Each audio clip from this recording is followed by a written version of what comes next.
ನಮಸ್ಕಾರ ಸ್ನೇಹಿತರೆ group B exam ನ department of industries and commerce ಕೈಗಾರಿಕೆಗಳು ಮತ್ತು ವಾಣಿಜ್ಯ ಇಲಾಖೆದು ತುಂಬಾ ಜನ ಕೇಳ್ತಾ ಇದ್ರಿ, ಮೆಸೇಜ್ ಆಗ್ತಾ ಇದ್ರಿ, ಇಮೇಲ್ ಆಗ್ತಾ ಇದ್ರಿ.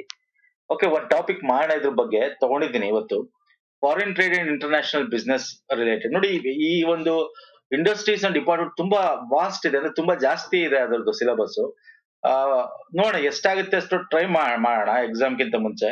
ಇದರಲ್ಲಿ ಒಟ್ಟು ನಿಮಗೆ 9 ಯೂನಿಟ್ಗಳಿವೆ ನೋಡಿ. Unit 1, unit 2, unit 3, unit 4, unit 6, 5, 6, 7, 8, 9 ಅಂತ. ಇವತ್ತು ನಾನು ಮಾಡ್ತಾ ಇರ್ತಕ್ಕಂಥದ್ದು foreign trade and international business ಅಂತ. ನೋಡಿ, ಇದು ಕಂಪ್ಲೀಟ್ ಇಷ್ಟನ್ನು ಕೂಡ ಒಂದೇ ವಿಡಿಯೋದಲ್ಲಿ ಕವರ್ ಮಾಡಕ್ ಟ್ರೈ ಮಾಡ್ತೀನಿ. ಓಕೆ, ಏನಿಲ್ಲ, ಇದೆ ಕಾನ್ಸೆಪ್ಟ್ ಬೇಸ್ಡ್. ಇಲ್ಲಿ ಏನೇನಿದೆ ಈ ಒಂದು ಅಡಿಯಲ್ಲಿ ನಿಮಗೆ Indian foreign trade composition and directions ಇದೆ. Composition and direction very important. Foreign trade ಮತ್ತೆ ವಿದೇಶಿ ವ್ಯಾಪಾರಗಳ composition and directions. Indian joint ventures, multilateralism and bilateralism ಅಂತಂದ್ರೆ ಈಗ ರೀಜನಲ್ ಕೋಆಪರೇಟಿವ್ ಕಂಪ್ರೆನ್ಸಿವ್ ಒಂದು ಫಾರ್ಮೇಶನ್ಸ್ ಇದೆ. ಈಗ ಬೈಲ್ಯಾಟ್ರಲ್ ಅಂತ ತಗೊಂಡಿದ್ರೆ ನಿಮ್ಗೆ ಇಂಡಿಯಾ ಶ್ರೀಲಂಕಾ ಬೇರೆ ಬೇರೆ ರಾಜ್ಯಗಳದಾಗಿರ್ಬೋದು, ಅಥವಾ ನಮ್ಮ ಬಿಮ್ಸ್ಟೆಕ್ ಆಗಿರ್ಬೋದು, ಮತ್ತೆ ಸಾರ್ಕ್ ನಲ್ಲಿ ಒಂದು ಬರುತ್ತೆ, ಇದು ಮಲ್ಟಿಲ್ಯಾಟ್ರಲಿಸಮ್ಗಳು. ಓಕೆ, ಆಮೇಲೆ ಫ್ರೀ ಟ್ರೇಡ್ ಅಗ್ರಿಮೆಂಟ್, FTA ಅಂತ ಕರಿತೀವಿ. Balance of payment, balance of trade ಬಗ್ಗೆ ಕೇಳಿದಾನೆ. ಮತ್ತೆ ಇನ್ಸ್ಟಿಟ್ಯೂಷನಲ್ಸ್ ಅಂದ್ರೆ ಎಕ್ಸಿಮ್ ಬ್ಯಾಂಕ್ ಆಗಿರ್ಬೋದು, EPC ಆಗಿರ್ಬೋದು, ECGC ಆಗಿರ್ಬೋದು, ಇವುಗಳು ಇದರ ಅಡಿಯಲ್ಲಿ ಬರ್ತವೆ. ಇದನ್ನ ಸ್ವಲ್ಪ ಡೀಟೇಲ್ ಆಗಿ ಏನಿಲ್ಲ, ಇದೆಲ್ಲ ಕಾನ್ಸೆಪ್ಟ್ ಬೇಸ್ಡ್ ಸ್ನೇಹಿತರೆ. ಓಕೆ, ನಮ್ಮ ಟೆಲಿಗ್ರಾಮ್, ಇನ್ಸ್ಟಾಗ್ರಾಮ್ ಫಾಲೋ ಮಾಡಿಲ್ಲ ಮಾಡ್ಕೊಳ್ಳಿ, ಅಲ್ಲಿ ಕೂಡ ನಾನು ಇದನ್ನ ಶೇರ್ ಮಾಡ್ತೀನಿ. ಹಾಗೆ ನಮ್ಮ ಒಂದು ಬ್ಲಾಕ್ ಬೋರ್ಡ್ ಕ್ಲಾಸ್ ಪೇಪರ್ 2 ಏನು ನಾವು ಪ್ಲೇ ಲಿಸ್ಟ್ ಇದೆಯಲ್ಲ, ಅದೇ ಪ್ಲೇ ಲಿಸ್ಟ್ ಅಲ್ಲಿ ಈ ವಿಡಿಯೋಗಳನ್ನು ಕೂಡ ಹಾಕ್ತೀನಿ. ಓಕೆ,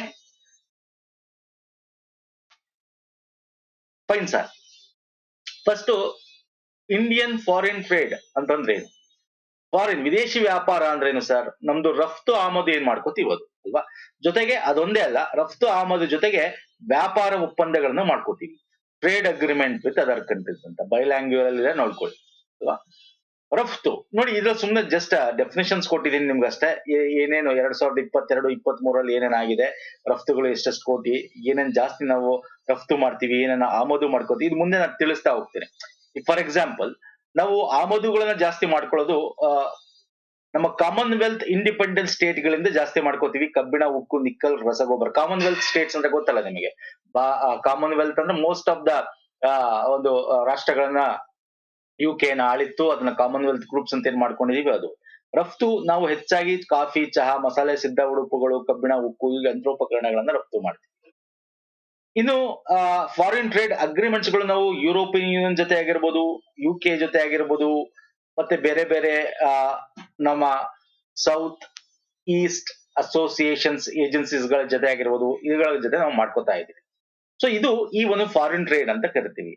ಇನ್ನು ಈ ಫಾರಿನ್ ಟ್ರೇಡ್ ಯಾಕೆ ಮುಖ್ಯ ಅಂತ ನೋಡೋದಾದ್ರೆ, ಫಾರಿನ್ ಟ್ರೇಡ್ ಇಲ್ಲ ಅಂದ್ರೆ ನಿಮ್ಮ ದೇಶದ ಆರ್ಥಿಕತೆನೇ ಇರಲ್ಲ ಸ್ನೇಹಿತರೆ. ಪ್ರಮುಖವಾಗಿ ಪ್ರತಿ ದೇಶದ ಆರ್ಥಿಕತೆನ ನಾವು ನೋಡ್ಬೇಕು. ಅದು ಆರ್ಥಿಕ ಲ್ಯಾಂಡ್ಸ್ಕೇಪ್, ಆರ್ಥಿಕ ಭೂದೃಶ್ಯಗಳಲ್ಲಿ ವಿದೇಶಿ ವ್ಯಾಪಾರ ಪ್ರಮುಖ ಸ್ಥಾನ ವಹಿಸುತ್ತೆ. ವಿದೇಶಿ ವ್ಯಾಪಾರ, ಓಕೆ, ಅದೊಂದೇ ಅಲ್ಲ, ವಿದೇಶಿ ವ್ಯಾಪಾರದ ಪರಿಣಾಮ, ಅಡ್ವಾಂಟೇಜ್, ಡಿಸ್ಅಡ್ವಾಂಟೇಜ್ ಎಲ್ಲ ಇದೆ, ಮುಂದೆ ತಿಳಿಸ್ತೀನಿ. ಅದರ ಪರಿಣಾಮ ಏನು? ಉದ್ಯೋಗಗಳು, ವಿದೇಶಿ ವ್ಯಾಪಾರ ಆದಾಗ ಫಾರಿನ್ ಡೈರೆಕ್ಟ್ ಇನ್ವೆಸ್ಟ್ಮೆಂಟ್ ಗಳಾಗತ್ತೆ, ಫಾರಿನ್ ಪೋರ್ಟ್ಫೋಲಿಯೋ ಇನ್ವೆಸ್ಟ್ಮೆಂಟ್ ಗಳಾಗ್ತವೆ. ಆಗದಾಗ ಇನ್ವೆಸ್ಟ್ಮೆಂಟ್ ಆದಾಗ ಕೈಗಾರಿಕೆ ಒಂದಷ್ಟು ಬಿಸ್ನೆಸ್ ಗಳಾಗ್ತವೆ ಸರ್. ಬಿಸ್ನೆಸ್ ಗಳಾದಾಗ ಉದ್ಯೋಗ ಆಗಿರ್ಬೋದು, ಅದರಿಂದ ಬೆಲೆಗಳಾಗಿರ್ಬೋದು, ಕೈಗಾರಿಕೀಕರಣ, ಇತರ ಒಟ್ಟಾಗಿ ಆರ್ಥಿಕ ಅಭಿವೃದ್ಧಿಗಳು, ಧನಾತ್ಮಕತೆಗಳನ್ನ ನಾವು ಈ ವಿದೇಶಿ ಒಂದು ವ್ಯಾಪಾರಗಳಲ್ಲಿ ನಾವು ನೋಡಬಹುದು, ಫಾರಿನ್ ಟ್ರೇಡ್. ಹಾಗಾಗಿ ದಿಸ್ ಇಸ್ ವೆರಿ ಇಂಪಾರ್ಟೆಂಟ್. ಇನ್ನು 2022, 23 ಆರ್ಥಿಕ ಸಮೀಕ್ಷೆ ನಾವು ನೋಡೋದಾದ್ರೆ, ಭಾರತದ 5 ರಫ್ತು ತಾಣಗಳು ನಾವೇನು ಎಕ್ಸ್ಪೋರ್ಟ್ ಮಾಡ್ತೀವಲ್ಲ, ಅದು UAE, USA, China, Bangladesh, Hong Kong ಸೇರಿವೆ. ಆಮದುಗಳಲ್ಲಿ ನೋಡೋದಾದ್ರೆ 5 ಚೀನಾ ನಾವಂದ್ರೆ ಇಂಪೋರ್ಟ್ ಮಾಡ್ಕೊಳ್ಳೋದು, United States of America, UAE, Switzerland, Saudi Arabia ಮೊದಲ 5 ಸ್ಥಾನಗಳಲ್ಲಿ ಬರ್ತವೆ. ನಾವು US ಜೊತೆ ನಮ್ಮ ಒಂದು ವಿದೇಶಿ ವ್ಯಾಪಾರ ಧನಾತ್ಮಕತೆ ಇದೆ, ಅಂದ್ರೆ ಬ್ಯಾಲೆನ್ಸ್ ಆಫ್ ಪೇಮೆಂಟ್ ನೋಡೋದಾದ್ರೆ ಪಾವತಿ ಶಿಲ್ಕು ನಮ್ದು ಧನಾತ್ಮಕತೆ, ಸಮತೋಲನ ಕಾಯ್ಕೊಂಡು ಧನಾತ್ಮಕತೆ ಅಂದ್ರೆ ಪಾಸಿಟಿವ್ ಅಲ್ಲಿ ಇದೀವಿ. ಓಕೆ, ಚೈನಾ ಜೊತೆ ಸ್ವಲ್ಪ ನೆಗೆಟಿವ್ ಅಲ್ಲಿ ಇದೆ. ಸೊ ಇದು ಎಲ್ಲ ನಿಮಗೆ ಕರೆಂಟ್ ಅಫೇರ್ ಗಳು ಸಿಗುತ್ತೆ. ಮುಂದೆ ಅವೆಲ್ಲ ಕರೆಂಟ್ ಅಫೇರ್ ನೋಡ್ಕೊಳ್ಳೋಣ. ಫಸ್ಟ್ ಕಾನ್ಸೆಪ್ಟ್ಸ್ ಗಳು ಏನ್ ಕೇಳಿದಾನೆ ಅದನ್ನ ಮಾತ್ರ ನೋಡ್ತಾ ಹೋಗೋಣ. ಇನ್ನು ಪ್ರಮುಖವಾಗಿ ಡೈರೆಕ್ಷನ್ಸ್ ಅಂಡ್ ಕಂಪೋಸಿಷನ್ ಅಂತ ಸಿಲೆಬಸ್ ಅಲ್ಲಿ ಇದೆ. ಡೈರೆಕ್ಷನ್ಸ್ ಅಂದ್ರೆ ಭಾರತ ವಿದೇಶಿ ವ್ಯಾಪಾರದ ನಿರ್ದೇಶನ ಅಥವಾ directions of Indian foreign trade ಅಂತ ಕರೀತಾರೆ. ಡೈರೆಕ್ಷನ್ ಅಂದ್ರೆ ಯಾವ ದಿಕ್ಕುಗಳಲ್ಲಿ ಹೋಗ್ತಾ ಇದೆ ಅಂತ ನಮ್ದು. ಫಸ್ಟ್ ಯಾವ ಕಡೆ ನಾವು ಜಾಸ್ತಿ ದಿಕ್ಕಲ್ಲಿದ್ವಿ, ಈಗ ಯಾವ ಕಡೆ ಅಂದ್ರೆ ನಮ್ಮ ಇಂಪೋರ್ಟ್ ಎಕ್ಸ್ಪೋರ್ಟ್ಗಳು ಯಾವ ದೇಶದ ಜೊತೆ ಹೆಚ್ಚು ದಿಕ್ಕಲ್ಲಿ ನಾವು ಹೋಗ್ತಾ ಇದೀವಿ. ಈಗ ಪ್ರೆಸೆಂಟ್ ಸಿಚುಯೇಷನ್ ನೋಡಿದ್ರೆ ನಿಮ್ಗೆ ಹೇಳ್ದೆ ನಾನು, USA ಜೊತೆ ನಮ್ದು ಬ್ಯಾಲೆನ್ಸ್ ಆಫ್ ಪೇಮೆಂಟ್ ಆಗಿರ್ಬೋದು, ವಿದೇಶಿ ವ್ಯಾಪಾರ ಧನಾತ್ಮಕ ಪಾಸಿಟಿವ್ ಅಲ್ಲಿ ಇದೀವಿ ಅಂತ. ಅಂದ್ರೆ ಅಮೆರಿಕ ನಮ್ಗೆ ಅತಿ ದೊಡ್ಡ ವ್ಯಾಪಾರ. ಈಗ ಮೊನ್ನೆ ನಿಮಗೆ ಕರೆಂಟ್ ಅಫೇರ್ ಅಪ್ಡೇಟ್ ಆಗಿದ್ರೆ ಗೊತ್ತಿರುತ್ತೆ. ಏನ್ ಗೊತ್ತಿರುತ್ತೆ? ಬ್ರಿಕ್ಸ್ ದೇಶಗಳ ಒಂದು ಸಮ್ಮೇಳನಗಳ ಒಂದು ಕುರಿತು ಮೊನ್ನೆ ಈಗಿನ ಅಂದ್ರೆ ಈಗ ಮುಂಬರುವ ಅಥವಾ ಈಗ ಏನು ಟ್ರಂಪ್ ಪ್ರೆಸಿಡೆಂಟ್ ಆಗಿದ್ದಾರೆ, ಅವರು ಒಂದು ಸ್ಟೇಟ್ಮೆಂಟ್ ಕೊಡ್ತಾರೆ, ನಾನು ಸರಿಯಾಗಿ ನಿಮಗೆ ಕೊಡ್ತೀನಿ ಅಂತ. ಬ್ರಿಕ್ಸ್ ದೇಶಗಳಿಗೆ ಯಾವಾಗ ಏನಕ್ಕೆ ಕೊಡ್ತೀನಿ? ಬ್ರಿಕ್ಸ್ ಕರೆನ್ಸಿಗಳನ್ನ ನೀವೇನಾದ್ರು ವಹಿವಾಟುಗಳನ್ನ ಮಾಡ್ತಾ ಹೋದ್ರೆ ನಮ್ಮ US ಡಾಲರ್ಗಳನ್ನ ಸೈಡ್ಗಿಟ್ಟು ನಿಮ್ಮ ಮೇಲೆ ಸ್ಯಾಂಕ್ಷನ್ಸ್ ಗಳಾಗ್ತೀನಿ. ಅಂದ್ರೆ ನೋಡಿ, ಭಾರತಕ್ಕೆ ವೆರಿ ಇಂಪಾರ್ಟೆಂಟ್ ಅಮೆರಿಕ.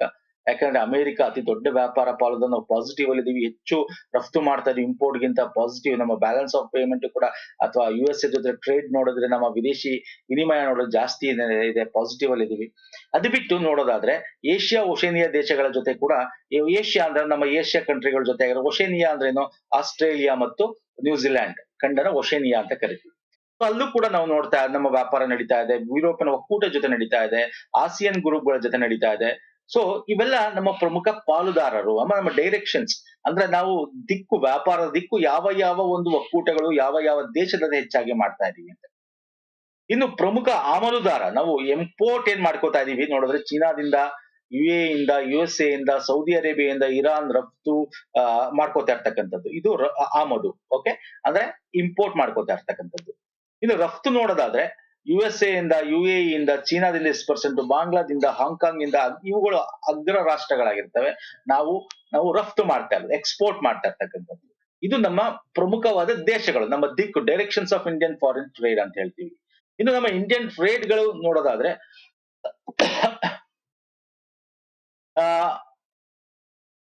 ದ್ವಿಪಕ್ಷೀಯ ವ್ಯಾಪಾರ ನಮ್ದೇನಿದೆ, ಓಕೆ, ಯಾವ್ದಾರ ಜೊತೆ, ಚೀನಾ ಜೊತೆ ಆಗಿರ್ಬೋದು ಪ್ರಮುಖವಾಗಿ, USA ಜೊತೆ ನಮ್ದು ಪಾಸಿಟಿವ್ ಇದೆ. China, Saudi Arabia, Iran, South ಕೊರಿಯಾನ ನಾವು ಎಲೆಕ್ಟ್ರಾನಿಕ್ಸ್ ಆಗಿರೋದು, ಜಪಾನ್ ಜೊತೆ, ಸೌದಿ ಅರೇಬಿಯಾಲೆಲ್ಲ ನಿಮ್ಗೆ ಗೊತ್ತಿದೆ, ನಾವು UAE ಅಲ್ಲಿಂದ ಎಲ್ಲ ಇವಾಗ ನಮ್ಮ ಒಂದು ದಿಕ್ಕು ಪೆಟ್ರೋಲಿಯಂ ರಷ್ಯಾ ಕಡೆ ಆಗಿತ್ತು, ಯಾವಾಗ ರಷ್ಯಾ ಯುಕ್ರೇನ್ ಆಯ್ತು. ಅಂದ್ರೆ ಈ ದೇಶಗಳ ಜೊತೆ ನಾವು ನೋಡಿದ್ರೆ ದ್ವಿಪಕ್ಷೀಯ ಒಂದು ಇದು ನಕಾರಾತ್ಮಕ. ಯಾಕಂದ್ರೆ ಅಲ್ಲಿ ನಾವು ಆಮದು ಜಾಸ್ತಿ ಮಾಡ್ಕೋತೇವೆ ರಫ್ತಿಗಿಂತ, ನಕಾರಾತ್ಮಕಗಳು ಇರ್ತಕ್ಕಂಥದ್ದು.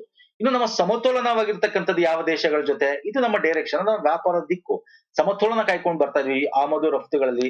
ಆಮದು ಇಸ್ ಈಕ್ವಲ್ ಟು ರಫ್ತು, ಆಮದು ಇಸ್ ಈಕ್ವಲ್ ಟು ರಫ್ತು ಯಾವ ದೇಶಗಳ ಜೊತೆ ಅಂದ್ರೆ USA, ಬಾಂಗ್ಲಾದೇಶ, ನೇಪಾಳ, UK, ಇದ್ರ ಜೊತೆ ನಮ್ಮ ವ್ಯಾಪಾರ ಸಮತೋಲನಗಳಾಗಿದೆ. ಇದು ನಿಮಗೆ ಗೊತ್ತಿರಬೇಕು.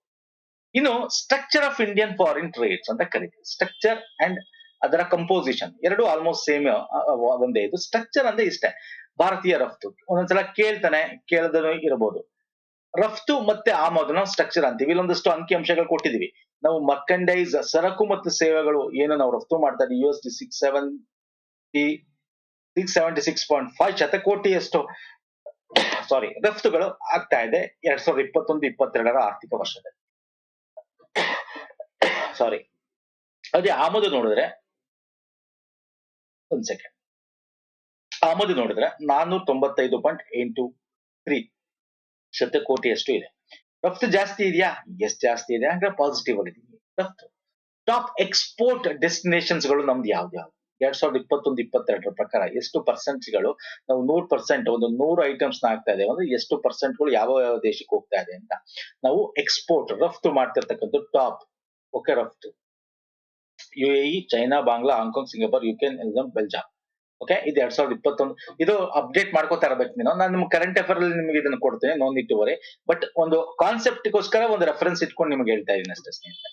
ಇನ್ನು ಆಮದುಗಳು ನೋಡೋದಾದ್ರೆ, ನಮ್ಮ ಆಮದುಗಳು ಅಂದ ತಕ್ಷಣ ಅಗೇನ್ 2022-23 ನಾವು ಒಂದು ಆರ್ಥಿಕ ವರ್ಷಕ್ಕೆ ನೋಡಿದ್ರೆ ಎಷ್ಟು ಶತಕೋಟಿ, ಇವೆಲ್ಲ ನಿಮ್ಗೆ ಎಕ್ಸಾಮ್ ಅಲ್ಲಿ ಕೇಳಕ್ ಹೋಗಲ್ಲ ಎಷ್ಟು ಡಾಲರ್ ಆಗಿದೆ ಅಂತ. ಕೇಳ್ತಾನೆ, ಯಾವ್ದು ಕೇಳ್ತಾನೆ, ನಮ್ಮ ಮಿನಿಸ್ಟ್ರಿ ಆಫ್ ನೋಡಿ ಹೇಳ್ತೀನಿ, ನಾನು ಹೇಳ್ತೀನಿ ನಿಮ್ಗೆ ಏನ್ ಓದ್ಬೇಕು, ಏನ್ ಕ್ವಶನ್ಸ್ ಬರುತ್ತೆಲ್ಲ ಹೇಳ್ತೇನೆ. Ministry of commerce and industry ಒಂದು ರಿಪೋರ್ಟ್ ಬಿಡುಗಡೆ ಆಗುತ್ತೆ ಸ್ನೇಹಿತರೆ.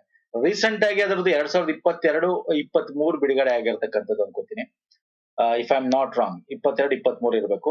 23-24 ದಿನ ಆಗಿಲ್ಲ ಅಂತ ಅನ್ಕೋತೀನಿ, if I am not wrong. Okay. So ಅದರಲ್ಲಿ ಇರುತ್ತೆ ಎಷ್ಟು ನಮ್ಮ ಆಮದುಗಳಾಗಿದೆ, ಎಷ್ಟು ಶತಕೋಟಿ, ಎಷ್ಟು ರಫ್ತುಗಳಾಗಿದೆ. ಸೊ ಈ ಕರೆಂಟ್ ಅಫೇರ್ ಗಳು ನೀವು ಮಾಡ್ಕೋಬೇಕು. ಬಟ್ ಇಲ್ಲಿ ನಾನು ರೆಫರೆನ್ಸ್ ಗಳು ತಗೊಂಡು ಹೇಳ್ತಾ ಇದೀನಿ. 2021-22 ಹೇಳ್ತಾ ಇದೀನಿ ನಿಮಗೆ. ಕೇಳ್ಬೋದು ಬೇಕಾದ್ರೆ ಎಕ್ಸಾಮ್ ಅಲ್ಲಿ 21-22 ಕೇಳ್ಬೋದು, ಅಥವಾ 22-23 ಕೇಳ್ಬೋದು. ಅದ್ರ ಮುಂದೆ ನಾನು ಹೇಳ್ತೀನಿ ನಿಮಗೆ. ಓಕೆ, ಎಷ್ಟು ಪರ್ಸೆಂಟ್ ಇದು ಸ್ಟ್ರಕ್ಚರ್ ಅಂದ್ರೆ ಇಷ್ಟೇ. ನಾವು ರಫ್ತು ಎಷ್ಟು ಯಾವ ಯಾವ ದೇಶಗಳು ಮಾಡ್ತಾ ಇದೀವಿ, ನಮ್ಮ ಪ್ರಮುಖವಾದ ಡೈರೆಕ್ಷನ್ಸ್, ಆಮದು ಎಷ್ಟು ಮಾಡ್ಕೋತಾ ಇದೀವಿ ಅಂತ. ಈಗ ಕಂಪೋಸಿಷನ್ ಅಂತ ಬಂದಾಗ again this is most important. ನಿಮ್ಗೆ ಏನ್ ಕೇಳಿದಾನೆ, ಡೈರೆಕ್ಷನ್ಸ್ ಕೇಳಿದಾನೆ, ಕಂಪೋಸಿಷನ್ ಇದೆ ಸಿಲೆಬಸ್ ಅಲ್ಲಿ. Composition of Indian foreign trade ಅಂತ ತಕ್ಷಣ ಎಗೇನ್ ಕಂಪೋಸಿಷನ್ ಅಂದ್ರೆ ಆಮದುಗಳು. ಏನೇನು ಆಮದು ಮಾಡ್ಕೋತೀವಿ ಅಂತ. ನಮ್ಮ ಆಮದು ಒಂದು ಬ್ಯಾಸ್ಕೆಟ್ಸ್ ತಗೊಂಡ್ರೆ, ಇಂಪೋರ್ಟ್ ಬ್ಯಾಸ್ಕೆಟ್ಸ್, ಆಮದು ಬುಟ್ಟಿ ಅಂತ ತಗೊಂಡ್ರೆ ತೈಲ, ಬೇಳೆಕಾಳುಗಳು, ಇದನ್ನ ಕೇಳ್ತಾನೆ ಎಕ್ಸಾಮ್. Is most important. ಯಂತ್ರೋಪಕರಣ, ರಾಸಾಯನಿಕಗಳು, ಯಂತ್ರಗಳು, ಔಷಧಗಳು, ಬಣ್ಣಗಳು, ನೂಲು, ಕಾಗದ, ಧಾನ್ಯಗಳು, ನಾನ್ ಫೆರಸ್ ಮೆಟಲ್ಸ್ ಅಂತ ಕರಿತೀವಿ, ಲೋಹಗಳು, ಕಾರುಗಳು, ಸ್ವತಂತ್ರ ಸಮಯ ಈ ತರ ವಸ್ತುಗಳು ಒಳಗೊಂಡಿತ್ತು.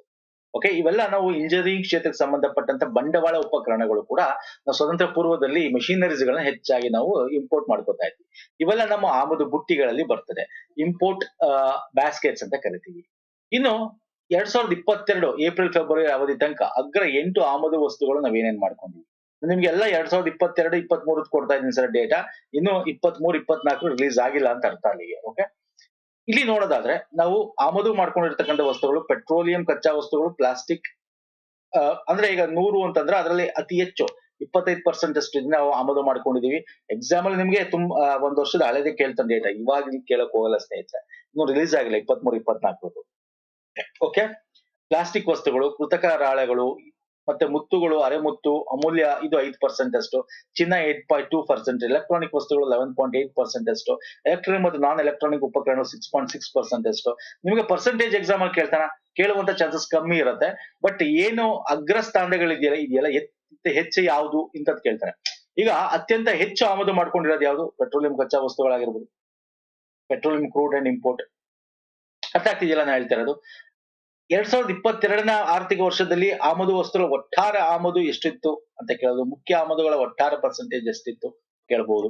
ಓಕೆ, ಅದೇ ತರ ವಿದೇಶಿ ವ್ಯಾಪಾರದ ರಫ್ತುಗಳು ನೋಡೋದಾದ್ರೆ ಇದು ನಮ್ಮ ಕಂಪೋಸಿಷನ್. ರಫ್ತುಗಳು ನೋಡಿದ್ರೆ ಇಂಜಿನಿಯರಿಂಗ್ ಸರಕುಗಳನ್ನ ಅತ್ಯಂತ ಹೆಚ್ಚು ನಾವು ರಫ್ತು ಮಾಡಿದೀವಿ. ನೋಡಿ, ನಾವು ಮೊದಲು ಸ್ವತಂತ್ರ ಪೂರ್ವ ಇಂಜಿನಿಯರಿಂಗ್ ಸರಕುಗಳನ್ನ ಆಮದು ಮಾಡ್ಕೋತೀವಿ, ಈಗ ರಫ್ತು ಮಾಡ್ತಾ ಇದೀವಿ. ಓಕೆ, ಅತ್ಯಂತ ಹೆಚ್ಚಾಗಿ ರಫ್ತು ಮಾಡ್ತಾ ಇದೀವಿ. ಕೇಳಬಹುದು, ರಫ್ತುಗಳಲ್ಲಿ ಒಟ್ಟಾರೆ ಎಷ್ಟು ಪ್ರದೇಶ ನಾವು ಮಾಡಿದೀವಿ ಅಂದ್ರೆ 75% ಅಷ್ಟು ಒಟ್ಟು ಸರಕುಗಳನ್ನ 2022ನೇ ಒಂದು ಸಾಲಿನಲ್ಲಿ ಮಾಡಿದೀವಿ.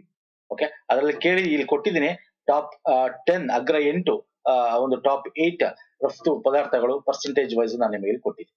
ನೋಡ್ಕೊಳ್ಳಿ, ಇದು ಎಕ್ಸಾಮ್ ಅಲ್ಲಿ ಬೇಕಾಗ್ತದೆ. ಪರ್ಸೆಂಟೇಜ್ ವೈಸ್ ಕೇಳ್ತಾನೆ ಅನ್ನೋದು ಒಂದೊಂದ್ಸಲ ತಪ್ಪಾಗುತ್ತೆ, ಬಟ್ ಹೇಳಕ್ಕಾಗಲ್ಲ. ನೋಡ್ಕೊಳ್ಳಿ, ಏನ್ ತುಂಬಾ ಅದೇನು 1-2-3 ಸಲ ನೀವು ಇದನ್ನ ಮನನ ಮಾಡಿದ್ರೆ ನಿಮ್ಗೆ ಅರ್ಥ ಆಗುತ್ತೆ ಸ್ನೇಹಿತರೆ. Fine sir. ಇನ್ನು ಇದಕ್ಕಿಂತ ಮುಂಚೆ ಹೋಗಕ್ಕಿಂತ ಮುಂಚೆ FDI ಫಾರಿನ್ ಡೈರೆಕ್ಟ್ ಇನ್ವೆಸ್ಟ್ಮೆಂಟ್ ಕೂಡ ಸಿಲೆಬಸ್ ಅಲ್ಲಿ ಇದೆ. ಈ ಒಂದು ಯೂನಿಟ್ 8 ಅಲ್ಲಿ ಈ ಸಿಲೆಬಸ್ ಅಲ್ಲಿ ಇದೆ. FDI ಬಗ್ಗೆ ನಾನು ನಿಮ್ಗೆ ಅತ್ಯಂತ ತುಂಬಾ ಜಾಸ್ತಿ ಹೇಳೋದ್ ಬೇಕಾಗಿಲ್ಲ. ಒಂದಷ್ಟು ಇಂಪಾರ್ಟೆಂಟ್ ಪಾಯಿಂಟ್ಸ್ ಗಳನ್ನ ಹೇಳ್ತೀನಿ, ಎಕ್ಸಾಮ್ ಅಲ್ಲಿ ಕೇಳುವಂತ ಪಾಯಿಂಟ್ಸ್ ಗಳು. FDI ಅಂದ್ರೆ ಒಬ್ಬ ವ್ಯಕ್ತಿ ಆಗಿರೋದು, ಒಂದು ಸಂಸ್ಥೆ ಆಗಿರ್ಬೋದು ಅಲ್ವಾ, ಅವನು ಇನ್ವೆಸ್ಟ್ ಮಾಡ್ತಕ್ಕಂಥದ್ದು. ಯಾವ್ದಾದ್ರು ಒಂದು ಮಾಲೀಕತ್ವದಲ್ಲಿ ಅಂದ್ರೆ 50% ಎಬೋ ಇನ್ವೆಸ್ಟ್ ಮಾಡಿದ್ರೆ ಅವನಿಗೆ ಮಾಲೀಕತ್ವದ ಶೇರ್ ಜಾಸ್ತಿ ಇರುತ್ತೆ, ನಿಯಂತ್ರಣದ ಪಾಲು ಜಾಸ್ತಿ ಹೊಂದಿರ್ತಾನೆ. ಇಲ್ಲ ಅಂದ್ರೆ ಗಳಾಗಿ ಆಗಿರ್ಬೋದು, ಅಥವಾ ನೋಡಿ, ಈ FDI is different from foreign portfolio investment. ಅದು ಗೊತ್ತಿರಬೇಕು. ಹೇಳ್ತೀನಿ, ಅದ್ರ ಡೆಫಿನೇಷನ್ ಹೇಳ್ತೀನಿ, ಪೋರ್ಟ್ಫೋಲಿಯೋ ಇನ್ವೆಸ್ಟ್ಮೆಂಟ್ ಅಂದ್ರೆ ಏನು. ಫಾರಿನ್ ಡೈರೆಕ್ಟ್ ಇನ್ವೆಸ್ಟ್ಮೆಂಟ್ ಅಂದ್ರೆ ರಿಜಿಸ್ಟರ್ಡ್ ಪರ್ಸನ್ಸ್ ಗಳು ಮಾಡ್ತಕ್ಕಂಥ. ಈಗ ಗಳು ಹಾಕ್ಬೇಕಂದ್ರೆ ನೀವು ರಿಜಿಸ್ಟರ್ ಆಗಿರಬೇಕು ಅಲ್ವಾ. ಗಳಲ್ಲಿ ತಗೋಬೇಕು ಅಂತಂದ್ರೆ, ಅಲ್ವಾ, ಕಂಪನಿಗಳಲ್ಲಿ ಇಕ್ವಿಟಿಗಳನ್ನ ಖರೀದಿಸಬೇಕು ಅಂತಂದ್ರೆ, ಇಲ್ಲಿ FDI ಅಂದ ತಕ್ಷಣ ಬರೀ ದುಡ್ಡು ಅನ್ನೋದು ಒಂದೇ ಬಂದ್ಬಿಡಲ್ಲ. ನಾನು ಹೇಳ್ತೀನಿ ನಿಮಗೆ, ಇಂಥದ್ದು ಎಕ್ಸಾಮ್ ಅಲ್ಲಿ ಕೇಳ್ತೇನೆ. FDI is not just inflow of money, it is an technology, ತಂತ್ರಜ್ಞಾನ, ನಾಲೆಡ್ಜ್, ಸ್ಕಿಲ್, ಪರಿಣಿತಿ, ತಿಳುವಳಿಕೆ, ಹೊರಹರಿವು. It is a inflow of money but also the inflow of technology, knowledge, skill and expertise. ನಾವು ಟೆಕ್ನಾಲಜಿನ ಕೂಡ ಆಮದು ಮಾಡ್ಕೋತೀವಿ. FDI technology. ಈಗ ನೋಡಿ, ಅದಕ್ಕೆ ಹೇಳೋದು, ಇದರಲ್ಲಿ ವಿಧಗಳು ಬರುತ್ತೆ. ನಿಮ್ಗೆ ಅದನ್ನ ತೋರಿಸಿದಾಗ ನಿಮ್ಗೆ ಅರ್ಥ ಆಗುತ್ತೆ. ಅದನ್ನ ಹೇಳಕ್ಕಿಂತ ಮುಂಚೆ FDIಗೂ FPIಗೂ ಏನ್ ವ್ಯತ್ಯಾಸ ನೋಡಿ.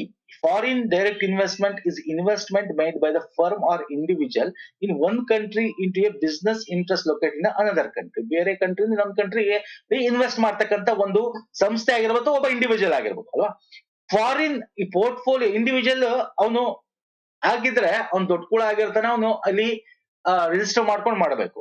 ಫಾರಿನ್ ಪೋರ್ಟ್ಫೋಲಿಯೋ ಇನ್ವೆಸ್ಟ್ಮೆಂಟ್ ಅಂತಕ್ಕಂಥದ್ದು investment made in securities and other finance. ಈಗ ಬೇರೆ, ಈಗ ಫಾರ್ ಎಕ್ಸಾಂಪಲ್ ಮ್ಯೂಚುವಲ್ ಫಂಡ್ ಅಲ್ಲಿ ಹಾಕೋದಾಗಿರ್ಬೋದು, ಓಕೆ, ಬೇರೆ ಇಂಥದ್ದುಗಳಿರ್ತಾವಲ್ಲ, ಅಂದ್ರೆ ಅವ್ನು ಯಾವ್ದು ಈಗ ಶೇರ್ ಮಾರ್ಕೆಟ್ ಅಲ್ಲಿ ಅವನು ಮಾಡ್ಕೊಳ್ಳೋದ ನೆಸೆಸಿಟಿನೇ ಇಲ್ಲ ಅಲ್ಲಿ ಶೇರ್ ಮಾರ್ಕೆಟ್ ಅಲ್ಲಿ ಹೋಗಿ ಅವನು ರಿಜಿಸ್ಟರ್ ಮಾಡ್ಕೊಳ್ತಕ್ಕಂಥದ್ದು. ಇಂಥದ್ದಿರುತ್ತಲ್ಲ ಅದನ್ನ ಪೋರ್ಟ್ಫೋಲಿಯೋ ಇನ್ವೆಸ್ಟ್ಮೆಂಟ್ ಅಥವಾ ಬಾಂಡ್ಸ್ ಗಳು ಖರೀದಿ ಮಾಡೋದಾಗಿರ್ಬೋದು, ಸೆಕ್ಯೂರಿಟೀಸ್ ಗಳು ಖರೀದಿ ಮಾಡೋದಾಗಿರ್ಬೋದು, ಇದು FPI ಅಡಿಯಲ್ಲಿ ಬರುತ್ತೆ. ಇಕ್ವಿಟಿ ಶೇರ್ಸ್ ಗಳು ಮಾಡ್ಬೇಕು ಅಂದ್ರೆ FDI ಅಂತ ಕರಿತೀವಿ. ಅರ್ಥ ಆಗ್ತಿಲ್ಲ? This is very important. And also ಇವ್ರುಗಳು ಏನ್ ಮಾಡ್ತಾರೆ ಗೊತ್ತಾ, depending upon the percentage. FDI invest ಮಾಡೋರು ಆ ಕಂಪನಿ ಪಾಲಿಸಿ ಮೇಲೂ ಕೂಡ ಪರಿಭಾವ ಬೀಳ್ತಾರೆ. ಅಂದ್ರೆ ನಿಯಂತ್ರಣ ಮಾಡುವಂತ ಚಾನ್ಸಸ್ ಇರುತ್ತೆ, ಡಿಪೆಂಡಿಂಗ್ ಅಪಾನ್ ದ ಪರ್ಸೆಂಟೇಜ್ ಒಂದು ಇನ್ವೆಸ್ಟ್ಮೆಂಟ್ ಮೇಲೆ ಹೋಗುತ್ತೆ.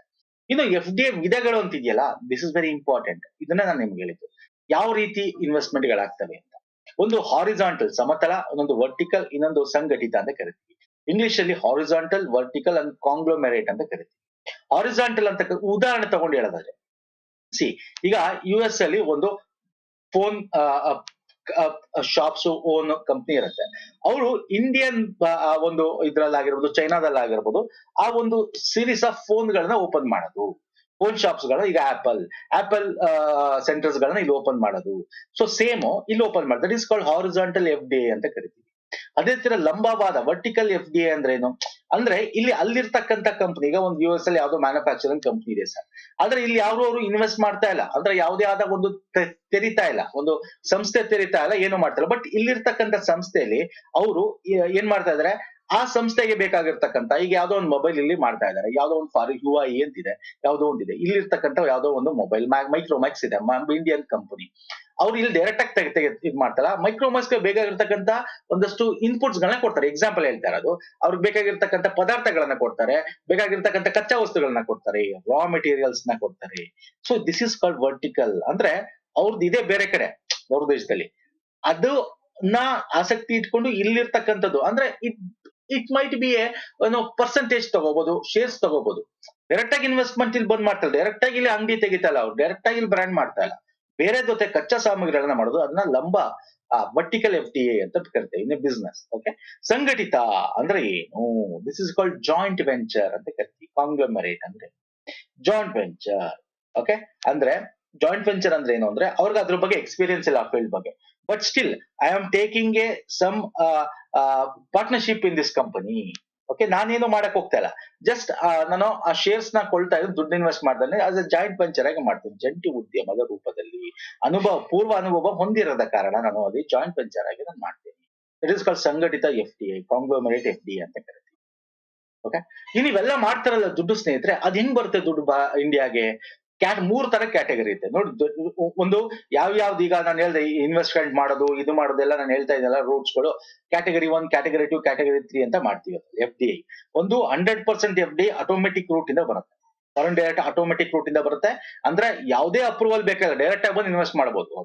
ಅದೇ ತರ FDI ಅಂತಕ್ಕಂಥದ್ದು government approval, 100% investment permitted through government route. ಅಂದ್ರೆ ಒಂದಷ್ಟು RBI ಮತ್ತೆ ಗೌರ್ಮೆಂಟ್ ನ ಒಂದು ಡಿಪಾರ್ಟ್ಮೆಂಟ್ ಗಳಿಂದ ಒಂದಷ್ಟು ಪ್ರೀ ಅಪ್ರೂವಲ್ ತಗೋಬೇಕಾಗತ್ತೆ. ಇನ್ನೊಂದು ಆಟೋಮೆಟಿಕ್ ಪ್ಲಸ್ ಗೌರ್ಮೆಂಟ್ ರೂಟ್ ಅಂತ ಬರುತ್ತೆ. ಇನ್ನೊಂದು ಅವ್ರು ಇನ್ವೆಸ್ಟ್ ಮಾಡಕ್ಕೆ ಆಗಲ್ಲ ಅಂತ ಒಂದಷ್ಟು ಫೀಲ್ಡ್ ಗಳನ್ನು ಕೂಡ ಸರ್ಕಾರ ಗುರ್ತು ಮಾಡಿದೆ. ಈಗ ಆಟೋಮೆಟಿಕ್ ರೂಟ್ ಇಂದ ಏನಾಗುತ್ತೆ, there is no foreign entity does not require prior approval from the government or the RBI ಇಂದ ಅಪ್ರೂವಲ್ ಬೇಕಾಗಿಲ್ಲ. ಫಾರ್ ಎಕ್ಸಾಂಪಲ್ ಮೆಡಿಕಲ್ ಡಿವೈಸಸ್ ಗಳಿಗೆ 100% ಕೊಟ್ಟಿದ್ದಾರೆ ಆಟೋಮೆಟಿಕ್ ಡೈರೆಕ್ಟ್ ಆಗಿ. ಥರ್ಮಲ್ ಪವರ್ ಬಗ್ಗೆ ಆಗಿರ್ಬೋದು, ಇನ್ಶೂರೆನ್ಸ್ ಬಗ್ಗೆ ಆಗಿರ್ಬೋದು, 49% ಅಷ್ಟು ಇನ್ವೆಸ್ಟ್ ಮಾಡಬಹುದು. ಅಂದ್ರೆ ಯಾವ್ದಾದ್ರು ಒಂದು ಕಂಪ್ನಿಲಿ 49% ಮಾತ್ರ ಮಾಡಕ್ ಸಾಧ್ಯ ಅವರು FDI. ಮೆಡಿಕಲ್ ಡಿವೈಸ್ ಅದ 100%, ಥರ್ಮಲ್ ಪವರ್ ಅದ 100% ಮಾಡಬಹುದು. ಥರ್ಮಲ್ ಪವರ್ ದಯವಿಟ್ಟು ಇಟ್ಕೊಳ್ಳಿ, ಇದು ನ್ಯೂಕ್ಲಿಯರ್ ಅಲ್ಲ ಅಥವಾ ಆಟೋಮಿಕ್ ಅಲ್ಲ, ಥರ್ಮಲ್. ಓಕೆ, ಆ ತರ ಪೋರ್ಟ್ಸ್ ಶಿಪ್ಪಿಂಗ್ ಅಲ್ಲಿ, ಪೆನ್ಷನ್ ಸ್ಕೀಮ್ ಗಳಲ್ಲಿ, ಈ ತರದಲ್ಲಿ ಒಂದಷ್ಟು ಆಟೋಮೆಟಿಕ್ ರೂಟ್ ಮುಖಾಂತರ ಮಾಡಬಹುದು. ಇನ್ನು ಗೌರ್ಮೆಂಟ್ ರೂಟ್ ಅಂದ್ರೆ ಇಲ್ಲಿ ಗೌರ್ಮೆಂಟ್ ಅಪ್ರೂವಲ್ ಬೇಕಾಗುತ್ತೆ, ಒಂದಷ್ಟು ಡಿಪಾರ್ಟ್ಮೆಂಟ್ ಮಿನಿಸ್ಟ್ರಿಗಳ ಅಪ್ರೂವಲ್ ಬೇಕಾಗುತ್ತೆ. ನಮ್ಮ DPIIPT ಅಂತ ಏನಿದೆ ಅದರಿಂದ ಕೂಡ ಅಪ್ರೂವಲ್ ತಗೊಂಡು ಬರ್ಬೇಕಾಗತ್ತೆ. ಅಂತದ್ದು ಅಪ್ರೂವಲ್ ತಗೊಂಡು ಬರ್ತಕ್ಕಂಥದ್ದು ಏನಿದೆ, ಒಂದಷ್ಟು ಬ್ರಾಡ್ಕಾಸ್ಟಿಂಗ್ ಕಂಟೆಂಟ್ ಸರ್ವಿಸ್ ಗಳಲ್ಲಿ 49% ಮಾತ್ರ ಅವ್ರು FDI ಹಾಕಕ್ ಸಾಧ್ಯ. ಅದೇ ಫುಡ್ ಪ್ರಾಡಕ್ಟ್ ರಿಟೇಲ್ ಟ್ರೇಡಿಂಗ್ ಅಲ್ಲಿ, ಫುಡ್ ಗಳು ನೋಡಿ, ಈಗ ಫಾರ್ ಎಕ್ಸಾಂಪಲ್ ನಿಮ್ಗೆ ಫುಡ್ ರಿಟೇಲ್ ಟ್ರೇಡಿಂಗ್ ಗಳು ಏನಿದೆ, ಫುಡ್ ಫಾರಿನ್ ನಮ್ಮ ಹತ್ರ ಬೇರೆ ಬೇರೆ ಬ್ರ್ಯಾಂಡ್ ಗಳಿದೆಯಲ್ಲ, ಐಸ್ ಕ್ರೀಮ್ಸ್ ಆಗಿರ್ಬೋದು, KFC ಗಳಾಗಿರ್ಬೋದು ಅಲ್ವಾ, ಪಿಜ್ಜಾಗಳಾಗಿರ್ಬೋದು, 100% ಇದೆ. Core investment company 100%, multi brand retail 51% shares ಗಳಲ್ಲಿ ಮಾಡೋದಾಗಿರ್ಬೋದು, ಸ್ಯಾಟಲೈಟ್ ಎಸ್ಟಾಬ್ಲಿಷ್ಮೆಂಟ್ ಆಪರೇಷನ್ 100% ಬಂದ್ ಮಾಡಬಹುದಾಗಿರ್ಬೋದು. ಈ ತರ ಗೌರ್ಮೆಂಟ್ ಅಪ್ರೂವಲ್ ತಗೊಂಡು ಬರ್ಬೇಕಾಗತ್ತೆ.